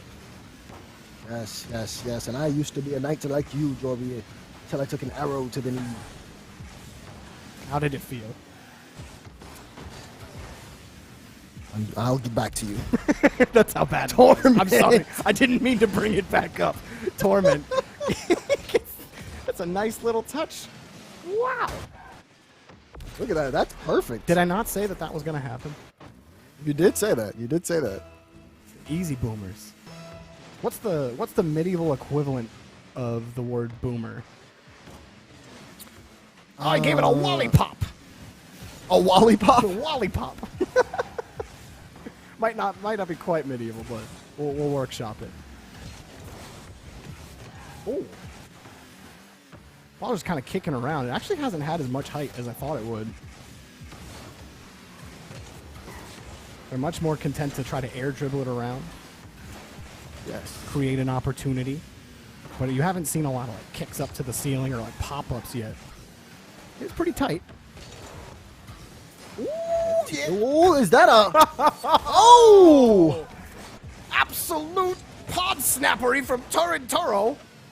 That's not the play you want if you're Toro. Whoopsies. Oh, just a bunch of joggle on the Supersonic Knights half. No idea what is going on. And it's an own bowl. An owned bowl. Yes, one right for the chamber pot for Toro. That's going to be deducted from his pouch. Nice. Loses a couple more gold coins. The shopkeeper's not going to be happy with that one. Going to be asking for another loan just to keep the shop going for a little longer. Beast mode. Ooh. Well, Beast mode's got a couple of good channeling spells with those air dribbles. They call him Beast Mode for a reason. He's the biggest beast that the Platt Dynasty own. And he has taken down plenty of beasts himself. I've felled many a beast, but none quite like Beast Mode. Ooh! Oh, they catch from there's Torment. And Torment's name is as old as the great lore books themselves. Ah, yes. Oh, Beast Mode puts that one in. Excellent show. Beast Mode, the dunk. Up. That's a real-life basketball dribble. Unbelievable.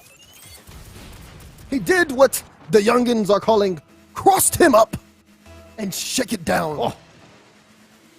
Well, if he hits a few more like that, he might be eating quite good, Dazerin. I would say the belly timber will be quite lavish. Oh, he is earning his gold here. There's 20 seconds remaining. And what a save! Oh my no! That's Tristan! He will scoreth in the cauldron! Oh, just a powwow. Well, it works out. Right into the net. There's like 4 cars that get all tied up with each other. And, well, that's That's how it ends up sometimes. There's still a chance for the Supersonic Knights here in the first game. They must strike swiftly, and they do! Shock, with the power of Thor, strikes down! Shock looks his opponent in the eye and he says, "You puny pot lickers! Here's another one! Clean that dish! Fools!" It's an absolute travesty here in the Hoop Stadium. As the kids be saying, he cracked. I don't know. It works. Yeah, it does. Oh, Turo. Are they going to own goal again? Oh! It is T. Corelli here. Off the touch from Torment.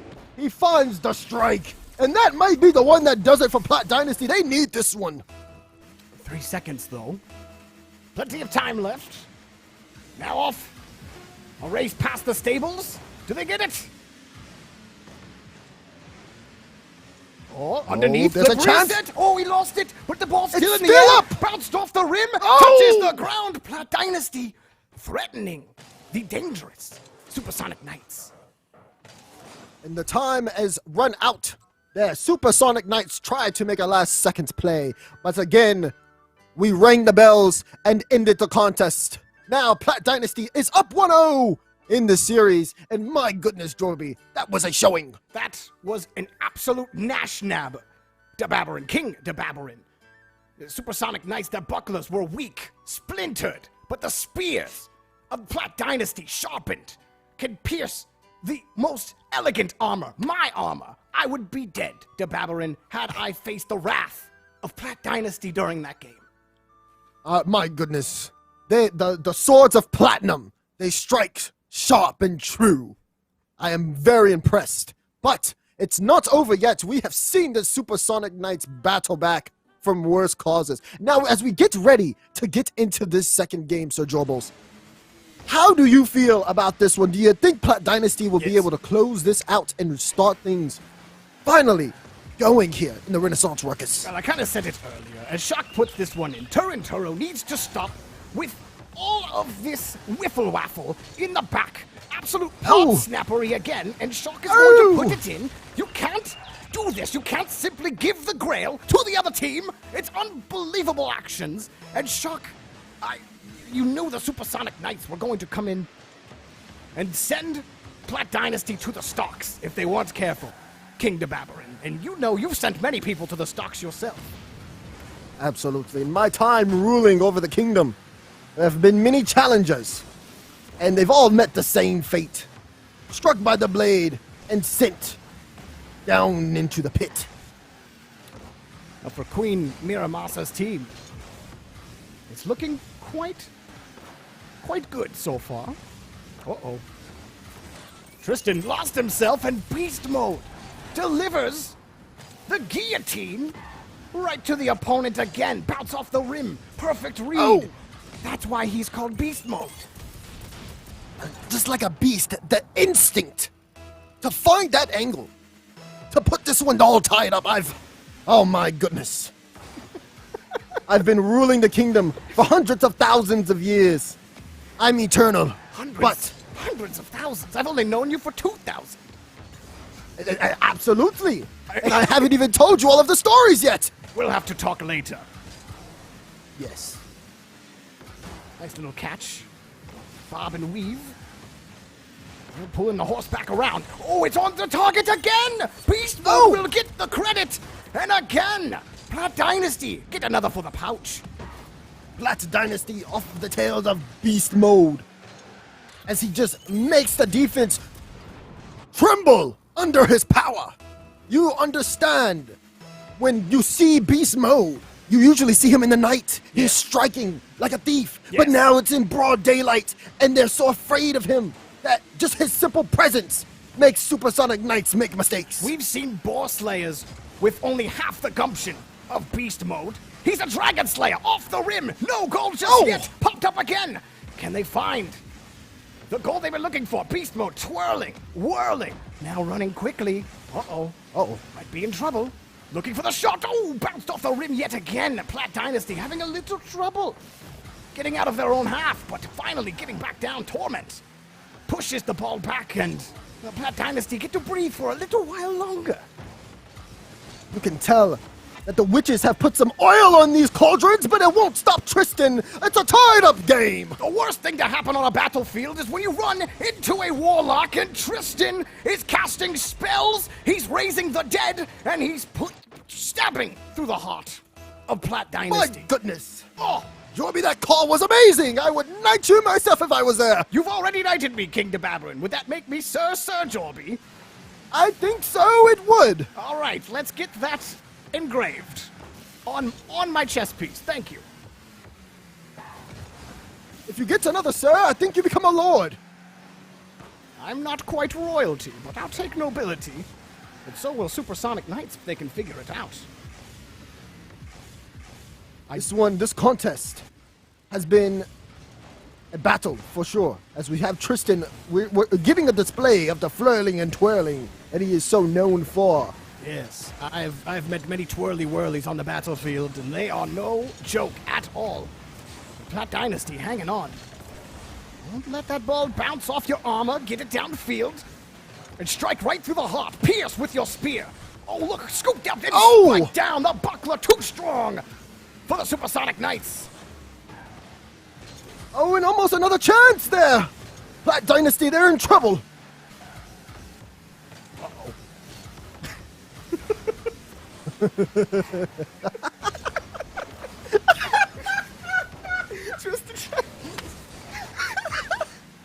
Oh, he might have it. Oh, no, he doesn't. Oh. He doesn't.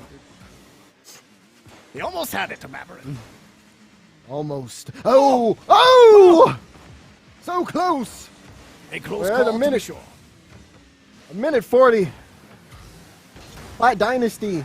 I mean, they a 2-0 sweep. Wonders for them. Wonders for them. They're trying to get things going. It looks like this is their mode, Jorby. It looks like this is their mode. Especially from what we've seen from Beast Mode individually and as well as Torment. These two guys have been connecting really well. Absolutely. You just got to prevent those own goals again. Earlier, I think it was just, expecting the read from Beast Mode, and he never ended up touching the ball, but it's been a little cleaner turn. Just lost the ball straight up. Yeah, and who was that there to get the double? I think that was Torment. I mean, just immediately there to get on top of the ball. Beast Mode trying to wrap around. He's trying to play off the wall. You saw that. Got that individual touch, and then thought if he could get a double just to see if he could put it on. They're learning. They're learning. This one's definitely started off more ground-based, but it's been taken to the air, especially toward the later half of this. Oh! You see Shock, he was looking. And he might just take it himself. Flip reset, and couldn't get the dunk. Still, you like the ideas. Supersonic Knights going for all sorts. Oh, Shock ran into his own bucket! And just like that, Plat Dynasty, a late lead. Look at this, the touch from T. Corelli, the pressure, the danger, and nothing Supersonic Knights could do. Plat Dynasty, the strike down. They're aiming for the throat. This has been an absolute scabberlatcher of a match. I don't know if Supersonic Knights can come back. Plat Dynasty may hand them their first loss. Popped up again. Do they have it in them? Beast Mode takes it back to the purple half. Now, another touch. Can he put the knife through the heart of the Supersonic Knights? Oh, he's done it again! Beast Mode! Goes full bore! Strikes! And this is why you should be afraid of the Knight! Beast Mode again! In the final 5 seconds of this game, he strikes the cauldron for the final time in this series. Everyone used to think that Plats lived in the dungeon. They were only nothing but rats. Who's joking now? Supersonic Knights are the new rats, Plat Dynasty. Striking fear in the hearts of their enemies and making Supersonic Knights, making them look like rump-fed chickens. Truly, truly unfortunate for them, but a most astucious performance. Dazerin, King Dazerin, how would you rate that Plat Dynasty performance? Well, if their names are Plat Dynasty, after this one, they might become the Diamond Dynasty. They were excellent there against the Supersonic Knights, who we thought were going to really put on a show there, and they did try. They absolutely did try, but the Platt Dynasty was swift and struck true, and I could appreciate that. If I could give it a Dazerin on the Dazerin scale, I give it 7 Dazerin out of 10. 7 Dazerin out of 10. I've never seen you give 1 over 4. This is absolutely incredible. I agree with you, Mr. King Dazerin. What a performance from Platt Dynasty. And Queen Miramasa is going to have to go back to the planning room and figure out how to whip these squires into shape. That is true. That is true. Platt Dynasty there with a big victory. And now they will go against the Manfield Knights next. And we will definitely be here to watch. I right now have to go yell at my lord Jamesbot. So while I do that, Jorby, slick on your helmet. We're going to go to a break and we will come back with the games.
I asked for the finest ale, not water. What is this?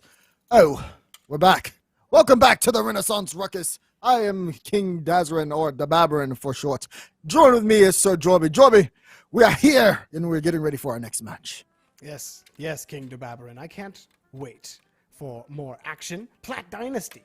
We just saw take down Supersonic Knights. Queen Shell's team going to be taking on the Manfield Knights. King Sunless himself. I hear he is quite a benevolent king. He gives anybody who scores gold coins. He procures the coin for his subjects and his squires. Any king that any king that treats his squires well is a king worth serving. Dazerin. Absolutely. That is why I've knighted you twice now.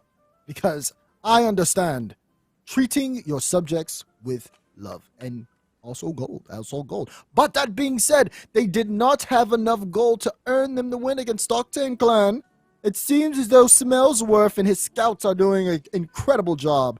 And they are now, they take that series. They're going to go up against the Supersonic Knights. But we are going to have Plat's Dynasty. Can they pull off what I think is almost an upset here against Manfield Knights? Because especially after that last series, the Knights, they aren't looking good. The pockets are a little dry. The pouch, not a lot of weight behind it. Not a lot of gold left in the treasure, in the coffers of King Sunless. I would be worried too, King Dazerin. However, Plat Dynasty, they clearly have something for this, what the kids call basketball game, and it's going to be quite tough. They may have to go back to the privy and, take care of some business because they haven't been on it, Dazerin. They haven't been on it. They gotta be careful.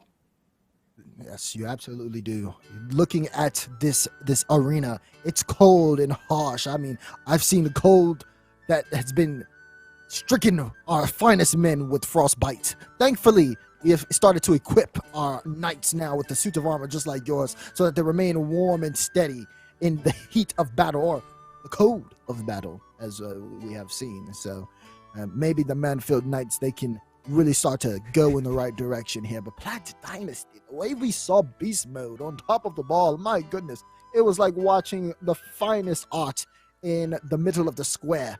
Just a beautiful sight. I don't know if I don't know if the Manfield Knights have it in them to quell what is the pure power of Beast Mode. He was absolutely exquisite, King Dazerin.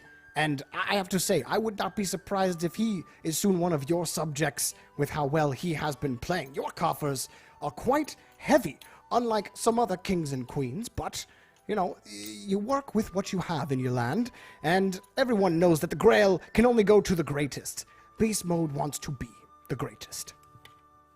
Absolutely, and if Beast Mode and Plat Dynasty take a win here, I will invite them to the kingdom where they can have actual good ale, not like this disgusting thing that Sir James has given me in my mug. We'll talk about that a little later. But one of the things I love about this Renaissance Ruckus is that you can also see all of the knights and all of the kingdoms battle it out on their own broadcast. They have been able, through the power of mythical magic, transport their own perspectives, and I've been able to enjoy that while we've been waiting for some of the matches we saw on our own screens. Roldis of the Stockton Clan, he was able to score the winning goal in the cauldron for his team, and I think that's really a great addition to this particular Renaissance Ruckus. And we are waiting for one squabbly squire to get into the lobby so we can start the I'm sorry? match. We're waiting? We're waiting. We thank you for your patience. I am not patient at all. I am not a patient man here.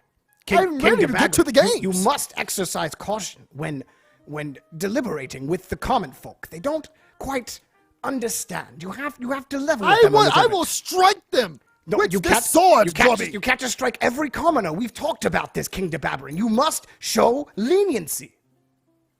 I only have so much patience. I have an entire kingdom to run. Kingdom Baron, Why put the is sword this down. taking Put the so sword down. long? Put the sword down. Put the sword down. It's okay. It's okay. We'll start the game.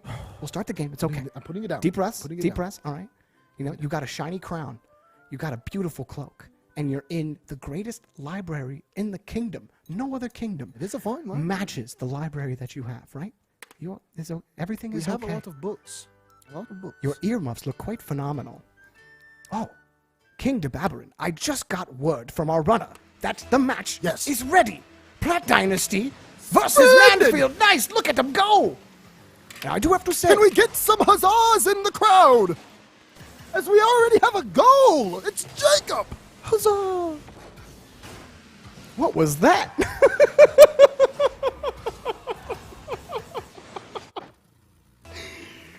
But it seems like we have King Sunless of the Manfield Knights in the crowd himself. King Sunless, I believe that we have the same Amazon tailors.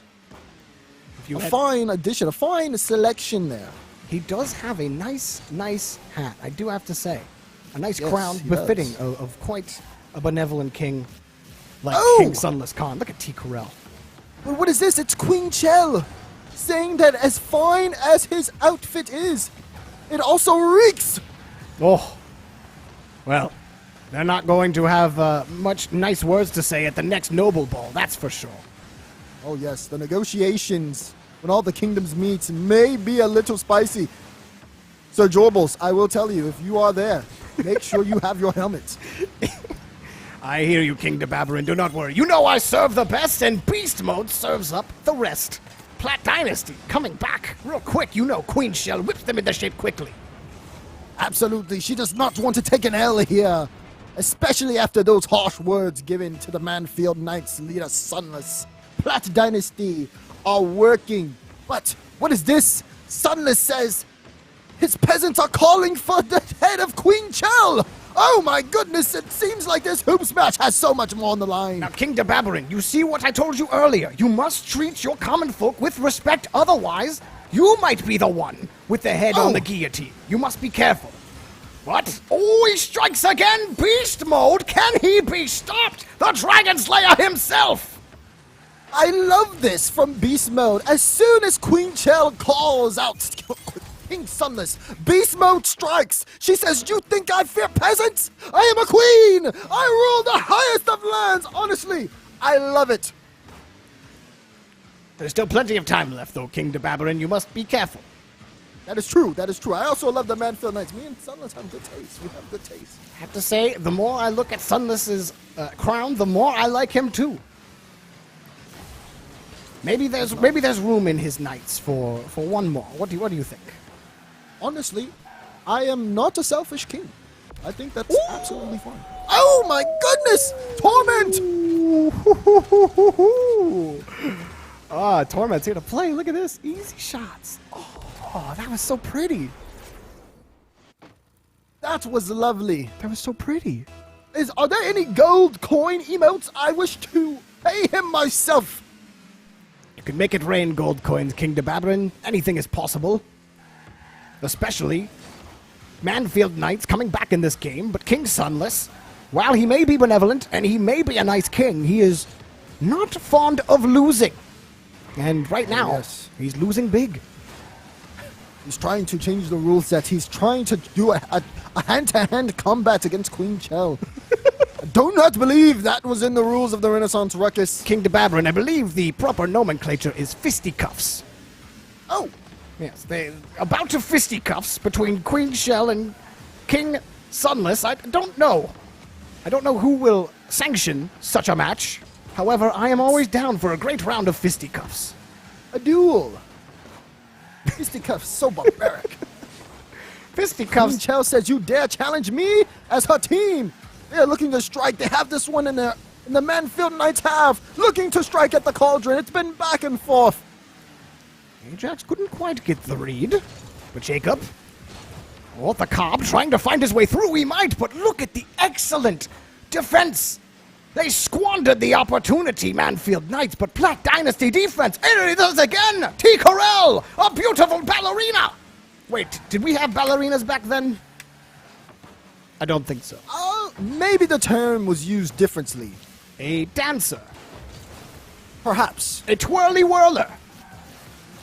That's more my speed. I think twirly whirler is what they were called. Exotic. Plat Dynasty. Looking pretty good, though, Daz. I have to say. It's been beast mode. Putting in some haymakers. Look at this. Oh! The beast cannot be stopped. The hunger cannot be quenched. I don't know if they can stop them. King Dazerin. I do not know if beast mode can be stopped. You need a Dragon Slayer to come in to kill the Dragon Slayer. It's simply impossible. Look at this defense. They keep every single catapult of rock out. These castle walls hold firm. Plat Dynasty. Living up to the dynasty name. Queen Chell. And the knights. I mean, at this point, are they knights? Are they mortals? The way that they are striking. Look at this. The past plays. It's unreal. This was the kind of action Queen Chell wanted in her army. And these squires, truly promising in the land of knighthood. The knight order is in great hands with Queen Chell. Great defense, a obliterating offense. And look at Jacob. Tries to flip it once more, but taken away again. With 30 seconds left. This one is about as clean as Sir Corelli's outfit. He does Well, look at least quite Plat clean. Dynasty. He does look quite clean. Yes. I wonder where he got his soaps. In all honesty. The internet, I think they call it. You'll have to teach me about this. Maybe we'll talk afterwards. But for now, Plat Dynasty. It's looking pretty rough for King Sunless. I don't know what kind of words of wisdom, what magic trickery he has in store for Plat Dynasty, but I haven't seen it yet, King Dazerin, and I'm not sure that we will. That hits the ground. Plat Dynasty, Queen Chell are in the lead here. And for me, we know that Sunless, King Sunless Khan, he's been giving his subjects gold per goal. But when the gold is low and the goals are low, what more is there to know? They are losing. And they are, as Queen Chelchi say right now, they stink. They need to clean it up. I'm sorry, King Dazerin. It is rude of me to laugh while you are giving your speech. I used to be a jester back in my day. It's understandable. I see. I too was a minstrel once in my life, but I lost my belts, and I had to try to win them back on the field of battle. I lost my other hand, and had to replace it with this gauntlet, as you see. It's a nice gauntlet. And right now, it seems the Manfield Knights are having a similar experience. They have too lost their hand, as so far in this particular mode, unable to find the cauldron. Meanwhile, Plat Dynasty continuously striking true, as they have just no one has been able to stop them. They haven't lost a game yet. May have to start stopping beast mode somehow. I don't know how on earth this keeps going in to their bucket, but beast mode is there to put it in again. True debauchery on the pitch, King Dazerin. I don't understand why Manfield Knights can't handle the pressure. When they see this beast mode, it's as if the entire environment changes. My goodness. Back when I had first come to rule and we were exploring the caves of our land, we saw this monster and we chose not to disturb it. Now, he has been disturbed. He has been awakened. And so far, no one has been able to take the answer. None of the Manfield Knights so far have been able to stop him. I'm worried. Stockton Clan, I think, will end up playing Plat Dynasty next. What will they do? As, oh my goodness, they have been so close. That one, it's beast mode again! Beast mode? Soon on his way to Camelot to serve King Arthur at this rate, because this man is ridiculous. Another goal going into his bucket yet again. Manfield Knights, they need some sort of juice. King Dazerin. I do not know where it is. Knight of them all, Sir Jobos. As it's another one from Beast Mode. I feel like you taught him that one yourself. Ah, the old put it in the net. Classic. I don't know how he just keeps putting it in. It's just, someone play defense. What's going on? Listen, you can't even compare this to Hoop's experience. He is just in his own world. I just don't, like, everyone else is just kind of flying around. Look at this. They're like, oh, okay, we caught the ball. But Beast Mode is like, he saw into the future. It's like, yeah, this is going to go in the net eventually. I don't know why we're playing this, Jacob. Oh, wow. He may have the clover, but it seems his luck has run out. Ooh. Oh, poor Ajax. This hasn't had any luck getting behind that ball, and then he gets demoed. Oh, there he is again! They say that we wrote the scroll, King Dazerin, but this scroll is as old as you are. An unbelievable performance from Beast Mode, hundreds of thousands of years. And he still is King of the Beasts. My goodness. The only thing I'm worried for, Jorby, is how are we going to contain this beast when all the games are said and done? Who is going to escort this beast back into the cave? What has Queen Shell done? Well, he may go peacefully once he gets his 5,000 gold coins. Or at least a part of those 5,000 gold coins. You know, he may sleep on a bed of gold. Honestly, I've seen dragons sleep in also mountains of gold. A mountain? And sometimes I wonder how's that comfortable? Is it a hill? What's the difference? When does a hill become a mountain? When a dragon sleeps on it. Fair enough. Oh, poor Ajax. Almost had that redirect again. But taken away. I mean, let's be honest. Look at the defense. It doesn't matter. He's just floating up above the bowl.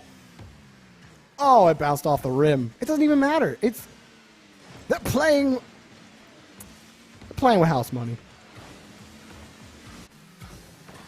As long as it's not my house money. No, King Dazerin. Your treasury is safe. Don't worry. All right. This one. Still. The rabbit. He's not been able to get his famous resets. Instead, he's been stuck to the ground. There's the Ajax. The twirl. Can he put the finish? Oh, no. It was so close. Yes. Wait. He gets the bounce. It's in the cauldron for the Knights. Part 1 was beautiful, but with a pitiful ending. Part 2, redemption. For Ajax on the field of battle, he finally lands a blow. Wonderfully done. That was a beautiful carry. My goodness, the twirl. Lots of practice. I enjoyed the carry there. But is it enough? And not only this, the Manfield Knights, they have to come out on top of this game. And then when the next, the backs are against the wall, the iron is resting out. But there's still some will, still some fight in them. The iron's still a little hot, despite a little bit of rust. Could be carried nicely by Rapid. He's just going to take it himself, slow down the ball, and, well, Beast Mode is there to play some excellent defense once more. Pinches it across, and there they are again, working effortlessly as a full unit, a squad. Corelli, again, Plat Dynasty, King Dazerin. They may get another upgrade by the end of this game. They were worried about the beast, but they did not see the T. Corelli. They call him T for totalitarian domination. And that is exactly what he has been able to bring the Plat Dynasty. A minute remaining. My goodness. At this point, we might as well bring the mead out. Where's the ale? They're already celebrating.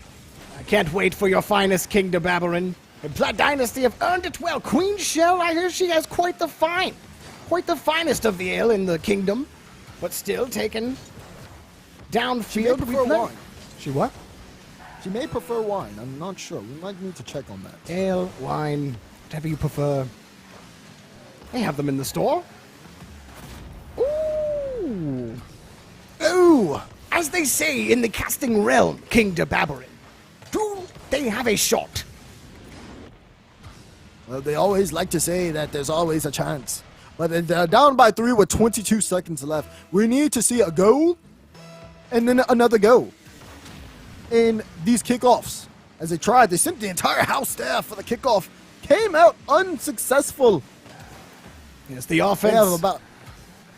The offense of Manfield Knights quite pox-ridden. No way through. Platt Dynasty again. King Dazerin. I believe they have done it. I believe once again Platt Dynasty continue the legacy. They have won and taken down King Sunless. Beast mode, scoring 4 goals. He's absolutely insane. Amazing. The Platt Dynasty, in honor of Chell, have claimed victory. And of course, she has provided rations for everyone in the chat. Thank you so much, Queen Chell, and congratulations. Platt Dynasty has not dropped a single game. Huzzah! Out of their 2 series. Huzzah! Huzzah! No tomatoes, only your greatest and finest applause for Queen Chell and her studious squires. Absolutely. Absolutely. Here. Victory for Platt Dynasty. Now, can they do it again? They have one more match here, Sir Dribbles.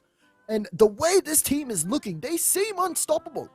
Well, as they have been the best at delivering goals inside of the hoop, I don't know if any other kingdom can really compare with Platt Dynasty. Queen Chell clearly has prepared her squires to be kings of the basketball court, and kings they are, King Dazerin.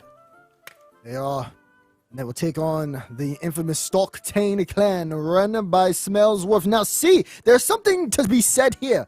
As Queen Chell has called King Sunless smelly and stinky. But what happens when you go against the Smellsworth himself? Does that take out the balance here? I'm not really a scientist or a witch, so I don't know how these potions work. Well, when you live in the stink, you don't necessarily get affected by the smells of the outside world. And we know that for our local warlock, Smellsworth, he is the stinkiest, but he doesn't take that as a bad thing. In fact, it may be just what he needs to take down Queen Chell and her trio of absolutely disgusting Rocket League players. I do not know if they can do it. King Dazerin, however, we know that Smellsworth has concocted only the best potions, the best poisons, the most powerful ale to ready himself to watch his team lose to Platt Dynasty, because I'm not sure they're going to do it. There was once a time where I had to speak to the Smellsworth to concoct a potion for me and my fair other knights. He also has in his employee one of those knights in Sir Diz. But one thing I knew is, with that cauldron, I saw him use a lot of salt. Plenty of salt in the cauldron. I think that salt has been absolutely effective. But Queen Chell, she dismisses this salt and says, Smellsworth, the use of witchcraft and alchemy, this is blasphemy! No, it's fair play, fair play. Camelot is the greatest kingdom out there. You're not there, however, they use magic. Magic is allowed, Queen Chell. You knew this. You could have concocted your own potions. Smellsworth is ahead of the game. This is unbelievable. Alchemy, witches, warlocks, stink, smells, and salt. Everything going into this matchup between the Platt Dynasty and the Stocktane clan. As I cannot believe what we have witnessed. Platt Dynasty, they have unleashed the beast. We have seen the beast mode strike fear and dominate in these game modes, Sir Dribbles. How do you fear this next match will go? Like I said, King Dazerin, I want to believe that Smellsworth has what it takes to dethrone Queen Chell as the kings or queens of the basketball court. I don't think Smellsworth, the warlock Smellsworth, has it in him. This one's going to Queen Shell. You have beast mode on your team. Nobody has been able to slay the dragon. This dragon's coffers only get bigger and bigger. I don't even think dragons have coffers, but here we are. Beast mode is collecting his payment. The taxes of the realm are his to collect. That is true. But remember, Smellsworth, they are, at least he claims, his team is number 1 on the leaderboard. I've just received a raven stating that. So, that being said, will they remain at the top, especially after what we've seen from Plat Dynasty? Right now, these teams cannot be, they've won everything, but it comes down to this particular match. And for me, I feel like even the finest scribes and the greatest of, warlocks trying to predict this one, it's just they cannot see the outcome. No oracle has been able to predict this particular series. Well, King Dazerin, as my old mentor, Sir Jobblestopper, said long ago, just score, don't miss. And those words have stuck with me my entire knight career, and I have not missed. And here I am, standing next to you, proudly serving with you, King Dazerin. I believe that Queen Shell's army of squires live by the same morals, and they will progress. They will be the champions of the realm, at least for basketball. Fair point. You said Sir Jobblestopper. Is that Sir Jobblestopper? Sir Jobblestopper. Sir Jobblestopper. Only the first. Don't believe he had any children. No. Although he did say that I was like a son to him, the son he never had. And he never did have sons or daughters or goats or cows. He didn't really have much at all. In fact, just kind of found him over in the city. Interesting. Yeah, he taught me many things. I've heard stories of the first. I've heard, his second cousin make some of the finest mac and cheese in the realm.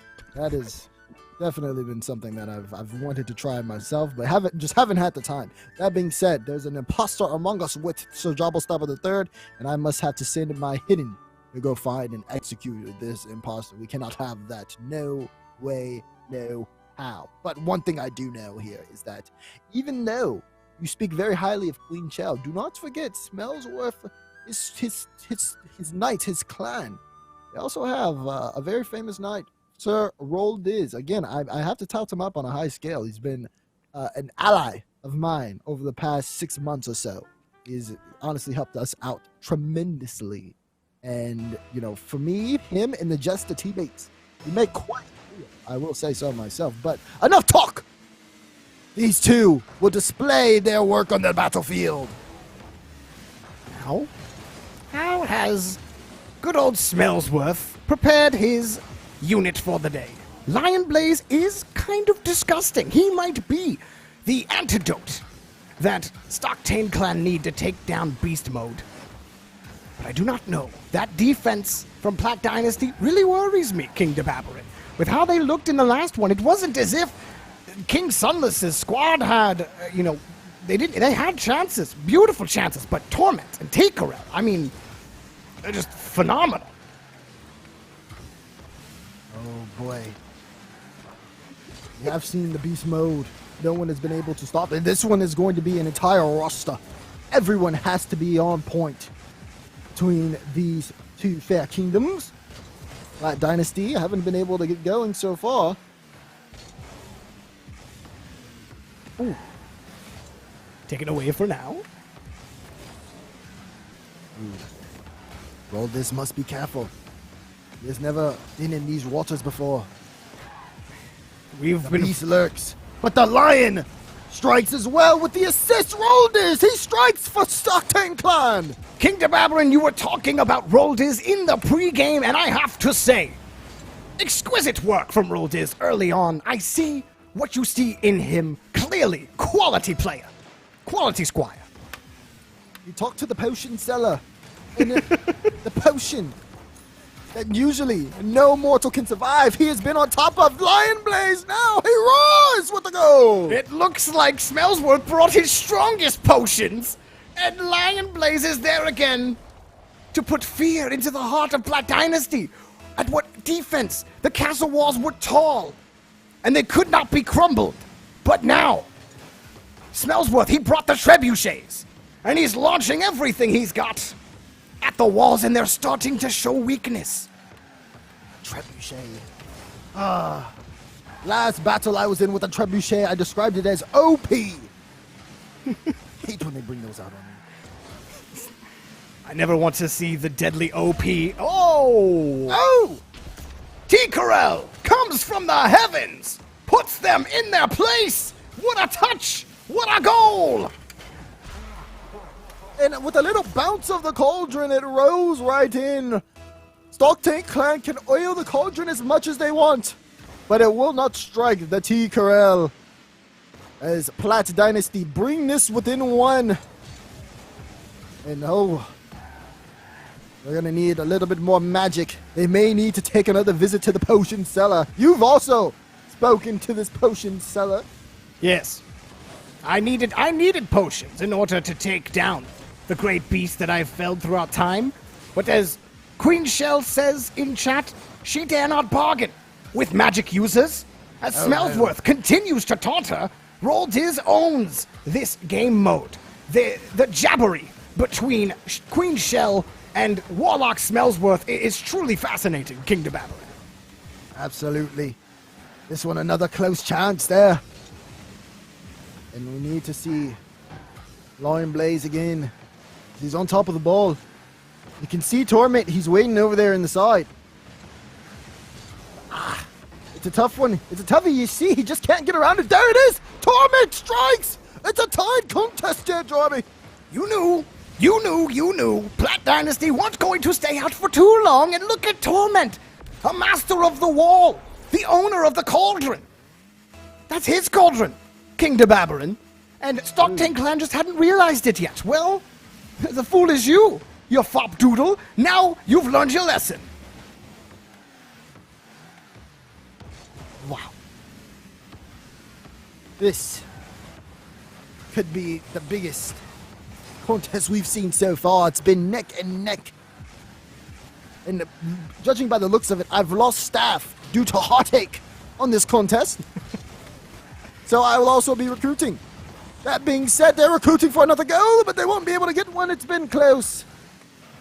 Ooh, one more for the pouch, maybe, but Stock Tank Clan a little better on defense.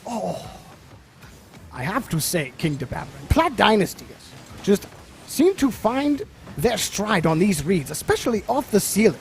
They love to pop it up real hard off the ceiling above the cauldron and drop it like hot oil on thine enemies. You know, one thing to point out as well, the beast has been quiet. We haven't seen the beast really strike. And it's Adam!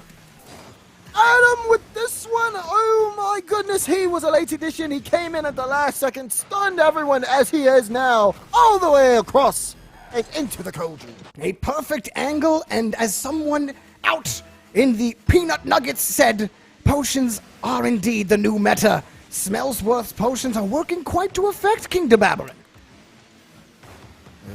The Stock Tank Clan is still pulling out some tricks here. We've got 1 minute remaining in this contest. Lion Blaze, is he going to be able to get that? No, it's T-Corel. They strike again. Where is this going to end up? I cannot believe it. Again, Platt Dynasty somehow put another in the loiter sack. Oh my goodness, I can hear the stable shaking from here.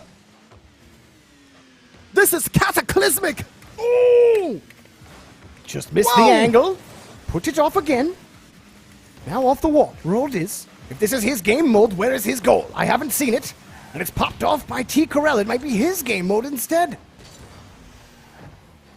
Those two knights, they have history. This is unbelievable, the amount of history that's written in this particular series. We'll be speaking of this for generations to come. You know, if Queen Shell loses to Warlock Smellsworth, she won't be hearing the end of it from King Sunless. After the beatdown that she put on him, he would have said, I could have beat Smellsworth even though they lost. But I won't stop King Sunless. We might get overtime, King Dazerin. Could it be? Or will it play on a little longer? Or the bounce with under a second? Another touch in front? Still up! Cross midfield? Oh, off the rim! Bounces down! An incredible show so far for both squires. And I am extending the clock by decree. This is a king's rule. And now we will play until another team scores. We must have a victor. You always make the best decisions, King Dazerin. I do approve. Thank you, Sir Jorby. Now you might expect beast mode to pop off real quick for Plat Dynasty. Otherwise, they might be in trouble. He gets some help off the rim. Take it up again. Can he find the one off the wall? Zero Torment. He has scored it, and Plat Dynasty. They have taken the first game away from Stockton Clan. The thief in the night. The purple heart. Torment is the one that strikes the final blow. And my goodness, Plat Dynasty with the game 1 victory. Queen Shell making Warlock Smellsworth look, well, like a crooked-nosed knave. To be quite honest with you, King Dazerin, to have the lead not once, not twice, but thrice, and still unable to secure victory. Maybe the potions aren't going to help. Yes, I am looking. I have a book for this. I need to go and grab that, but I will wait at least for the next game because I have seen this written somewhere in the ancient text. Now, I'm a little bit concerned here for Stockton Clan because there's a big talk, huge talk that has been happening here from both Queen Chell and King Smells Worthless. These two, the dynasties, the clans, their lore, their story could be cemented in history here. But can we see a third game? Stockton Clan needs to strike, but it will not happen. It's the beast mode picking up his first. Smellsworth may have potions, but Queen Shell has a dragon. And I'd place my bets on the dragon 9 times out of 10. And Queen Shell, ever the benevolent monarch, rations for everyone. Every victory gives her common folk more and more rations. You'll love to see it from Queen Shell. And it's a happy life when the rations and the huzzahs are in the chat. But now, it's Plat Dynasty are off with the start. The Stockton Clan not looking good here. They need. It seems like maybe the potions have run out. They've been good for 2 series, but that overtime, it just seemed as if they needed a little bit more. Well, their strongest potions certainly helped them go the distance. It even helped them get to overtime. Something we haven't seen happen to Plat Dynasty. But like I told you before, King Dazerin, it's not just one dragon you're dealing with, but his 2 wyverns as well. You've got Torment and Corelli, which have been the perfect complement to this. They are absolutely ace, King Dazerin. That's what I'm trying to say. Plat Dynasty, good defense, and another block from Corelli out of the bowl. Yes, this is quite impressive from Queen Chell. Breaker of ranks, mother of dragons. Plat Dynasty in the lead. Roll this.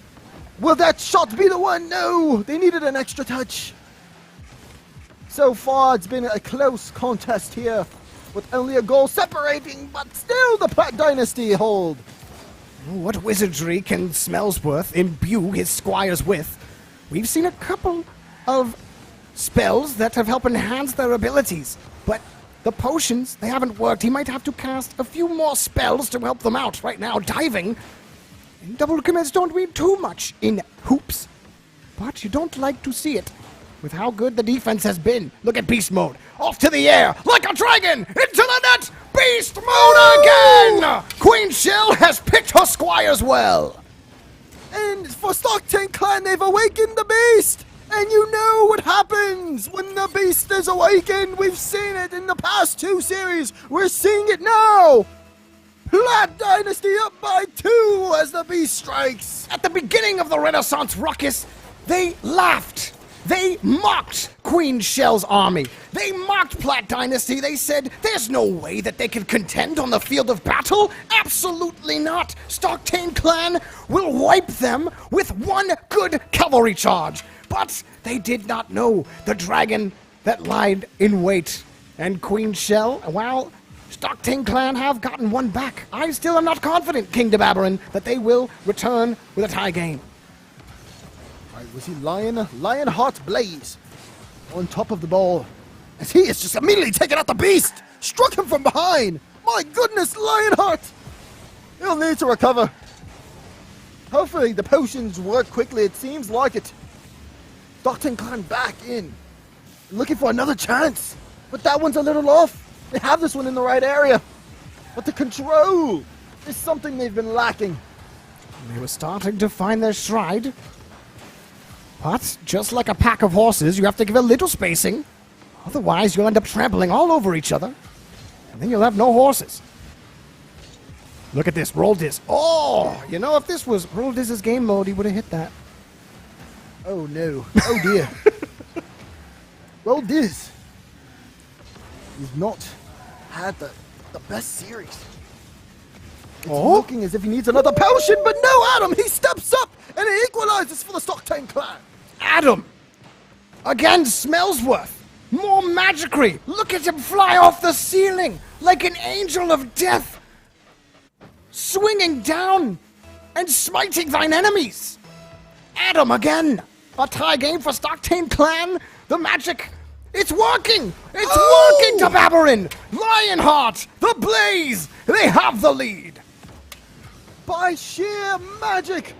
Lion Blaze, what a read. That is the most royal of reads I've seen all day. The royalist read. King read.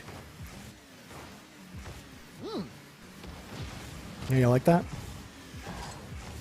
Oh, beast mode. No. Oh, it looks like the beast is being silenced. He's trying again, but just off the mark. He continues to be off the mark. Stockton Clan with the lead here. Is the fire starting to dwindle? Oh, Lion Blaze. Look at how he floats in the air and pulls beast mode off the ball. Smellsworth's army starting to come into form. A dangerous form indeed, but the shot knocked away again. Here comes a quick one. Can they get the transition? Oh, it's an owned ball again. You can't do this. Tomatoes in chat. Tomatoes in chat, please. Tomatoes! Tomatoes! Tomato this man! Unbelievable! Platt Dynasty has gifted you the royalties of this world.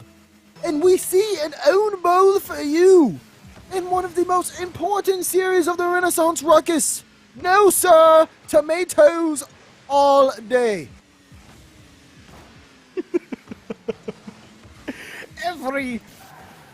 It's been a joy, King Dazerin. Platt Dynasty, 40 seconds. They've created magic before, but Queen Shell, she doesn't believe in magicry, no potions, nor any of that sort of witchcraft. She prefers pure, firm, hot iron to deliver her final blow, but they need something quickly, not on this end. That's their hoop. Find a cauldron somewhere else. Oh my goodness here. Oh! This is coming down to it. Platt Dynasty trying to score with time. But I believe the time has runneth. The cup dry. And it looks like we are going to go to a deciding third series here. Yes. It is unbelievable, Sir Jorby. Yes. Stockton Clan with the win here. Sir Jorby. Yes. This is great. This is great. I've had so much fun here in the Renaissance Ruckus with you. It reminds me of our times back at the Nexus, where we both studied the gameplay around this particular contest. Man, this is excellent. Excellent. I am having an absolute joy with you, King Dazerin. I do remember those days being the most, studious scholars at hitting the books, writing scrolls for the nobility. But finally, we found our own. You even found kingship. But we have to talk about Smellsworth. There is danger in the water. Queen Shell not going to be happy about this blatant use of witchcraft on the pitch. Absolutely. Queen Shell, after seeing that own bowl, she has struggled here. You can tell that she has to go back and manage the kingdom. Because what we have noticed here is that the simple fact of the beast. Where is the beast? Stockton Clan with the potions and the magic. They have found an answer that not only has stopped every other knight, but has also stopped dragons. And quite a dragon we've watched. We've watched Beast Mode raise farmland for days. No soldier able to stop him. But all of a sudden, one chippy little warlock comes along and screws everything up. And Queen Shell, long ruler of Platt Dynasty, just might be pushed back to her throne. This is... If you are part of the Platt Dynasty, I would be worried. Because normally, when the Platt Dynasty loses, famine strikes the land. Queen Shell will need all her resources to regather her troops. So this is their best chance here. I do remember. They must come out with a victory. I do remember the great famine of Manfield. That was truly a trying time for many people in the kingdom.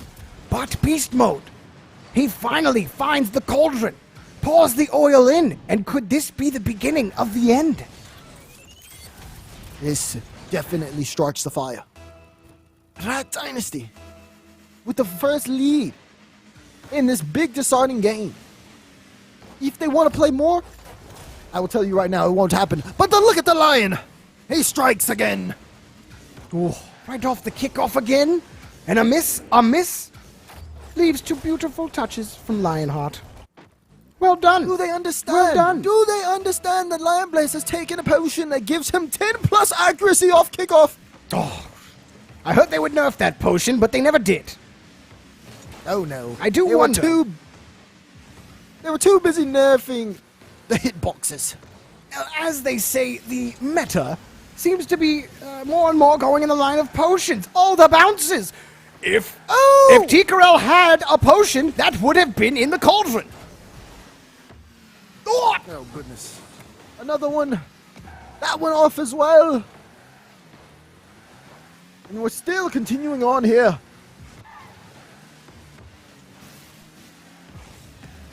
Oh, the shopkeepers there are going to have a field day after this. I heard the potion market has been booming ever since Octane Clan has taken into the fold. Yes, and you can see it in their horses. Just a little bit faster. Whoa. Just a little bit tighter. Whoa. Just a little bit more. That is Stockton Clan with the excellent defense, taking a page out of Queen Shell's book. That one saved again. You are fooled, Kingdom Dazerin, but this time the dragon strikes again. You cannot stop the beast when he prowls. He circled the cauldron, waiting for opportunity after opportunity. And finally, he found the one that strikes. Although the Stockton Clan, the potions give them better defense in their own half, it still was not enough to strike the beast. I don't know if Stockton Clan have it in them, but plenty of time. We shall see. Now taking up another shot, another goal from Beast Mode. I believe King Dazerin, the dragon, has awoken. I hear the roar behind every single shot the Beast Mode puts on. Platt Dynasty are rising to the occasion. They have the sword drawn, and they are ready to get the swift and final blow on Stockton Clan, but there's still half a game to go. You have to be careful. You never know what Smellsworth has up his cloak. Oh, and T. Corel. Well, there is no cloak anymore. 4-1. With 2:21 left, King Dazerin, I am never one where all my years as a knight, I know better than to ever call a match early. You never know when you can turn the battle around and put the enemy into full rout. And this is a moment where Smellsworth can pull out all the cards, all the tricks, all the witches, all the witchcraft. Not the witches. He has no witches. No. We'll see if he can do it. Right, so now the dagger has been drawn from Platt Dynasty, but they have yet to really strike here. Stockton Clan. This could be their chance to pull off the ultimate counter. They need a good push. They need the lion, or the road is to strike. 1:50. That one is a high bounce. They're around the cauldron, they're circling the area. But you can tell Platt Dynasty playing great defense. Now T. Corel whips it back around. He's been a solid wyvern for Platt Dynasty. He'll need to use his wings with excellence. Look at him go. Back up another pop-up high. Torment, not going to find it. Going to be put back down for Stockton Clan, but they just missed the cauldron. Oh, by the skin of their britches, there's another one taken away. Double commit, though, from Platt Dynasty. And a quick move. I've wanted to see a lion versus a dragon for a very long time, and we're finally going to get it. Ball hanging in front of the cauldron, taken away. Once more, their pouch is clean. Stockton Clan, they can't allow another one. T. Corell tries to find the touch, and he does. A minute remaining, and it looks as if for Stockton Clan, the magic is running out. The cauldron of potions running dry. Platt Dynasty, their beast hunger for more. They stay on this half. Can Stockton Clan pull something out? Are there any more tricks in the book? Anything else in the pages? T. Corell brings out the dagger and strikes Stockton Clan down. The terror! The absolute madness of the flying Platt Dynasty all over the basketball court. They have knocked down the walls of Smellsworth Castle, and they are now storming the gates, storming the throne room with 35 seconds remaining. There is nothing left, no potion, no magic, no tricks that can save Smellsworth and his squires. They will bend the knee to Queen Shell and her army. As many wizards, warlocks, alchemists, and potion sellers you have here on Stockton Clan. They have been dominant, but that dominance comes to an end here. Platt Dynasty, from the depths of despair, have struck every single kingdom down. Only losing a game to Stockton Clan here, but no one has stopped the dynasty. Queen Shell claims victory of all domains. I remember back when Platt Dynasty was simply a bronze village. And now, look at them. A true dynasty of the ranks, soon to find themselves in a diamond kingdom. King Dazerin, one much like yourself, but with a little more purple in there. I have to say, a wonderful and exquisite performance from Queen Shell's army, and I do not doubt that it is raining rations down all over her kingdom right now. Truly, truly wonderful. Oh my goodness, Platt Dynasty dominated that particular mode, but also Stockton Clan. They understand this is not a sprint, this is a marathon. And although they do concede defeat here to Platt Dynasty, they did end up taking victories in the other modes here. As, I mean, we are going, obviously we're going to check the leaderboard very soon to see where everybody ends up. But, Sir Jorbles, yes, we saw the beast unleashed, and I was just in awe. Actually insane how his reads were, actually. I mean, that game got so fast at the end, too. Like, a lot of the reads are like, okay, I'm just going to punch it off the ceiling as hard as I can. They're like, oh, I want to go for they tried a couple flip resets at the beginning, but then they're like, okay, there's no space or time for that. And I'm just own bowling. Excuse me. So as I bring it back, King Dazerin, I believe that we do have the official scoreboard of the Renaissance Ruckus. Let us see where all our kingdoms end up currently. Right now. Oh, what is this? It looks as if we have a tie. Supersonic Knights. They did end up taking a game. And now they are all tied up with Stockton Clan. But Platt Dynasty, after no wins in contest, want to come back on the Hoop Stadium. And we have seen them. They are within one. Again, we are at the halfway point. And this is as close as it's been. You thought it would be a tight race with Sunless. With King Sunless, after that first one, he had to fight back with a couple of matches, but putting up a fat, stinking 0, that is a disappointing performance by all measures, I do say, King Dazerin. Absolutely terrible performance, but I know someone who consistently puts on a stellar performance. Throw it to the board, to Turtle with a performance. And now, a tune.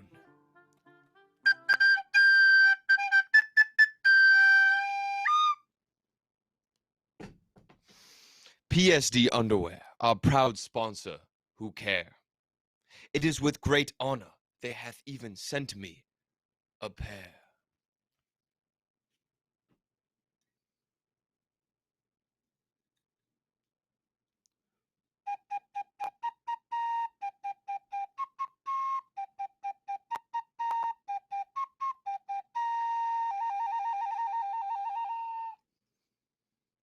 A comfort like no other. A texture like a feather. Designed by those clever, with joy to discover.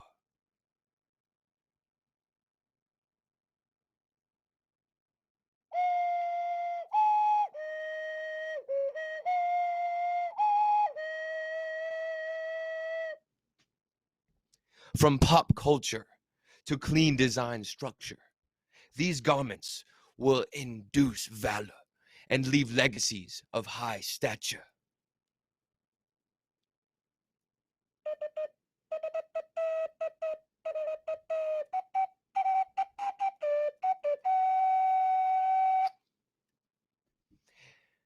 And its honesty I value.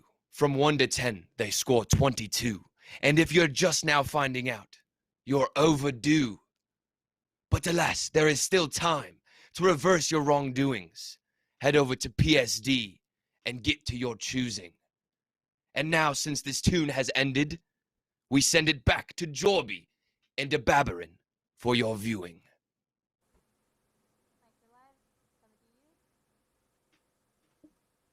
The finest tune. The finest tune. And also, The finest we bot. have a queen. Queen Chell has joined us on the show. Queen Chell, can you hear me? Hello, hello. Hello, Your Majesty. Great to see you. Great performance out there today on the pitch. Yes. Thank you. I'm very pleased with my knights. Now, one thing I want to ask you is that, you dominated in the Hoop Stadium contest, and then you ran into Stocktain Clan. Smellsworth was using potions. Tell me your thoughts on using magic and potions in the heat of battle. I think that's absolute blasphemy. I think that they got what they deserved, and we should see that potions and magic don't work. I have to agree with you, Queen Shell. We saw that to effect on the battlefield, to be sure. But I have to ask, is this exactly what you expected when you picked up Beast Mode? It's not every day that you get to have a dragon on your team. Yes, I actually looked around at the, knights that wanted to be a part of this event, and many people told me that Beast Mode was going to be a fine choice, and he is. He has been an absolutely fine choice for sure. I do say so. If you don't, King Dazerin, I believe you agree. I absolutely agree. Absolutely agree. Now, you're sitting here in the standings, and you are so close to taking that first place spot. Do you think what do you have to say to your kingdom as close as you are? And also, of course, now that you have just completely dominated that, I have to leave you the floor to announce your kingdom, Queen Chell. Well, with everything going on and how good we're doing, I just give them more motivation that the better that we do, the more rations for everyone. If not, they'll Rations! Rations! Huzzah! Yes! Huzzah! Queen Chell, your kingdom is thriving. I appreciate you joining us today. Well, are there any other shout-outs you'd like to make? Shout out to King Sunless. He tried. Ooh. I warned you, King Dazerin. I told you there wouldn't be much love for King Sunless. You did. That struck the heart. Well, Queen Chell, thank you so much for joining us. We will let you go back to your kingdom. Thank you so much. Wow. Queen Chell has addressed us, ladies and gentlemen. Plat Dynasty in technically second place, as there is a tie for first. So, Adorables, how do you feel about the contest we've seen today? Well, here's the thing, King Dazerin. In the official Renaissance Ruckus here on twitch.tv/goldrushgg, you never know what you're going to get, as our wonderful map maker and scholar Lethamyr has brought us this weekend. Every single map will bring different stars, different legends, and maybe different dragons. I don't know what to expect come tomorrow, but I do know that with 2 different modes, the winner is up for grabs, and those gold coins are anyone's to get. That is right. We have 2 different modes coming into tomorrow. We have, I believe, beach volleyball and Australian bumper ball. So, and of course, there's something else that we cannot tell you. My hidden have spoken to me and said we have a surprise that we want to give to the grand finale. But you'll have to wait for that. You absolutely have to wait for that. But I mean, there's so much more here to expect, Sir Jorballs, going into tomorrow. I'm very excited. Yes, it should be a wonderful, wonderful time. Hopefully King Sunless can get his squires ready to go to battle. They're pretty wounded, so they'll definitely need the rest. Hit the sack and come back tomorrow full, ready for battle.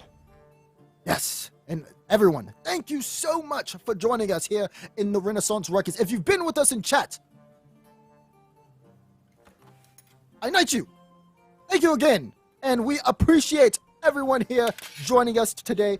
Do not forget to tune into this channel tomorrow, because there will be more competitions. We need to crown a championship kingdom. So we will see you guys back here for more Renaissance Ruckus here on GoldRush GG.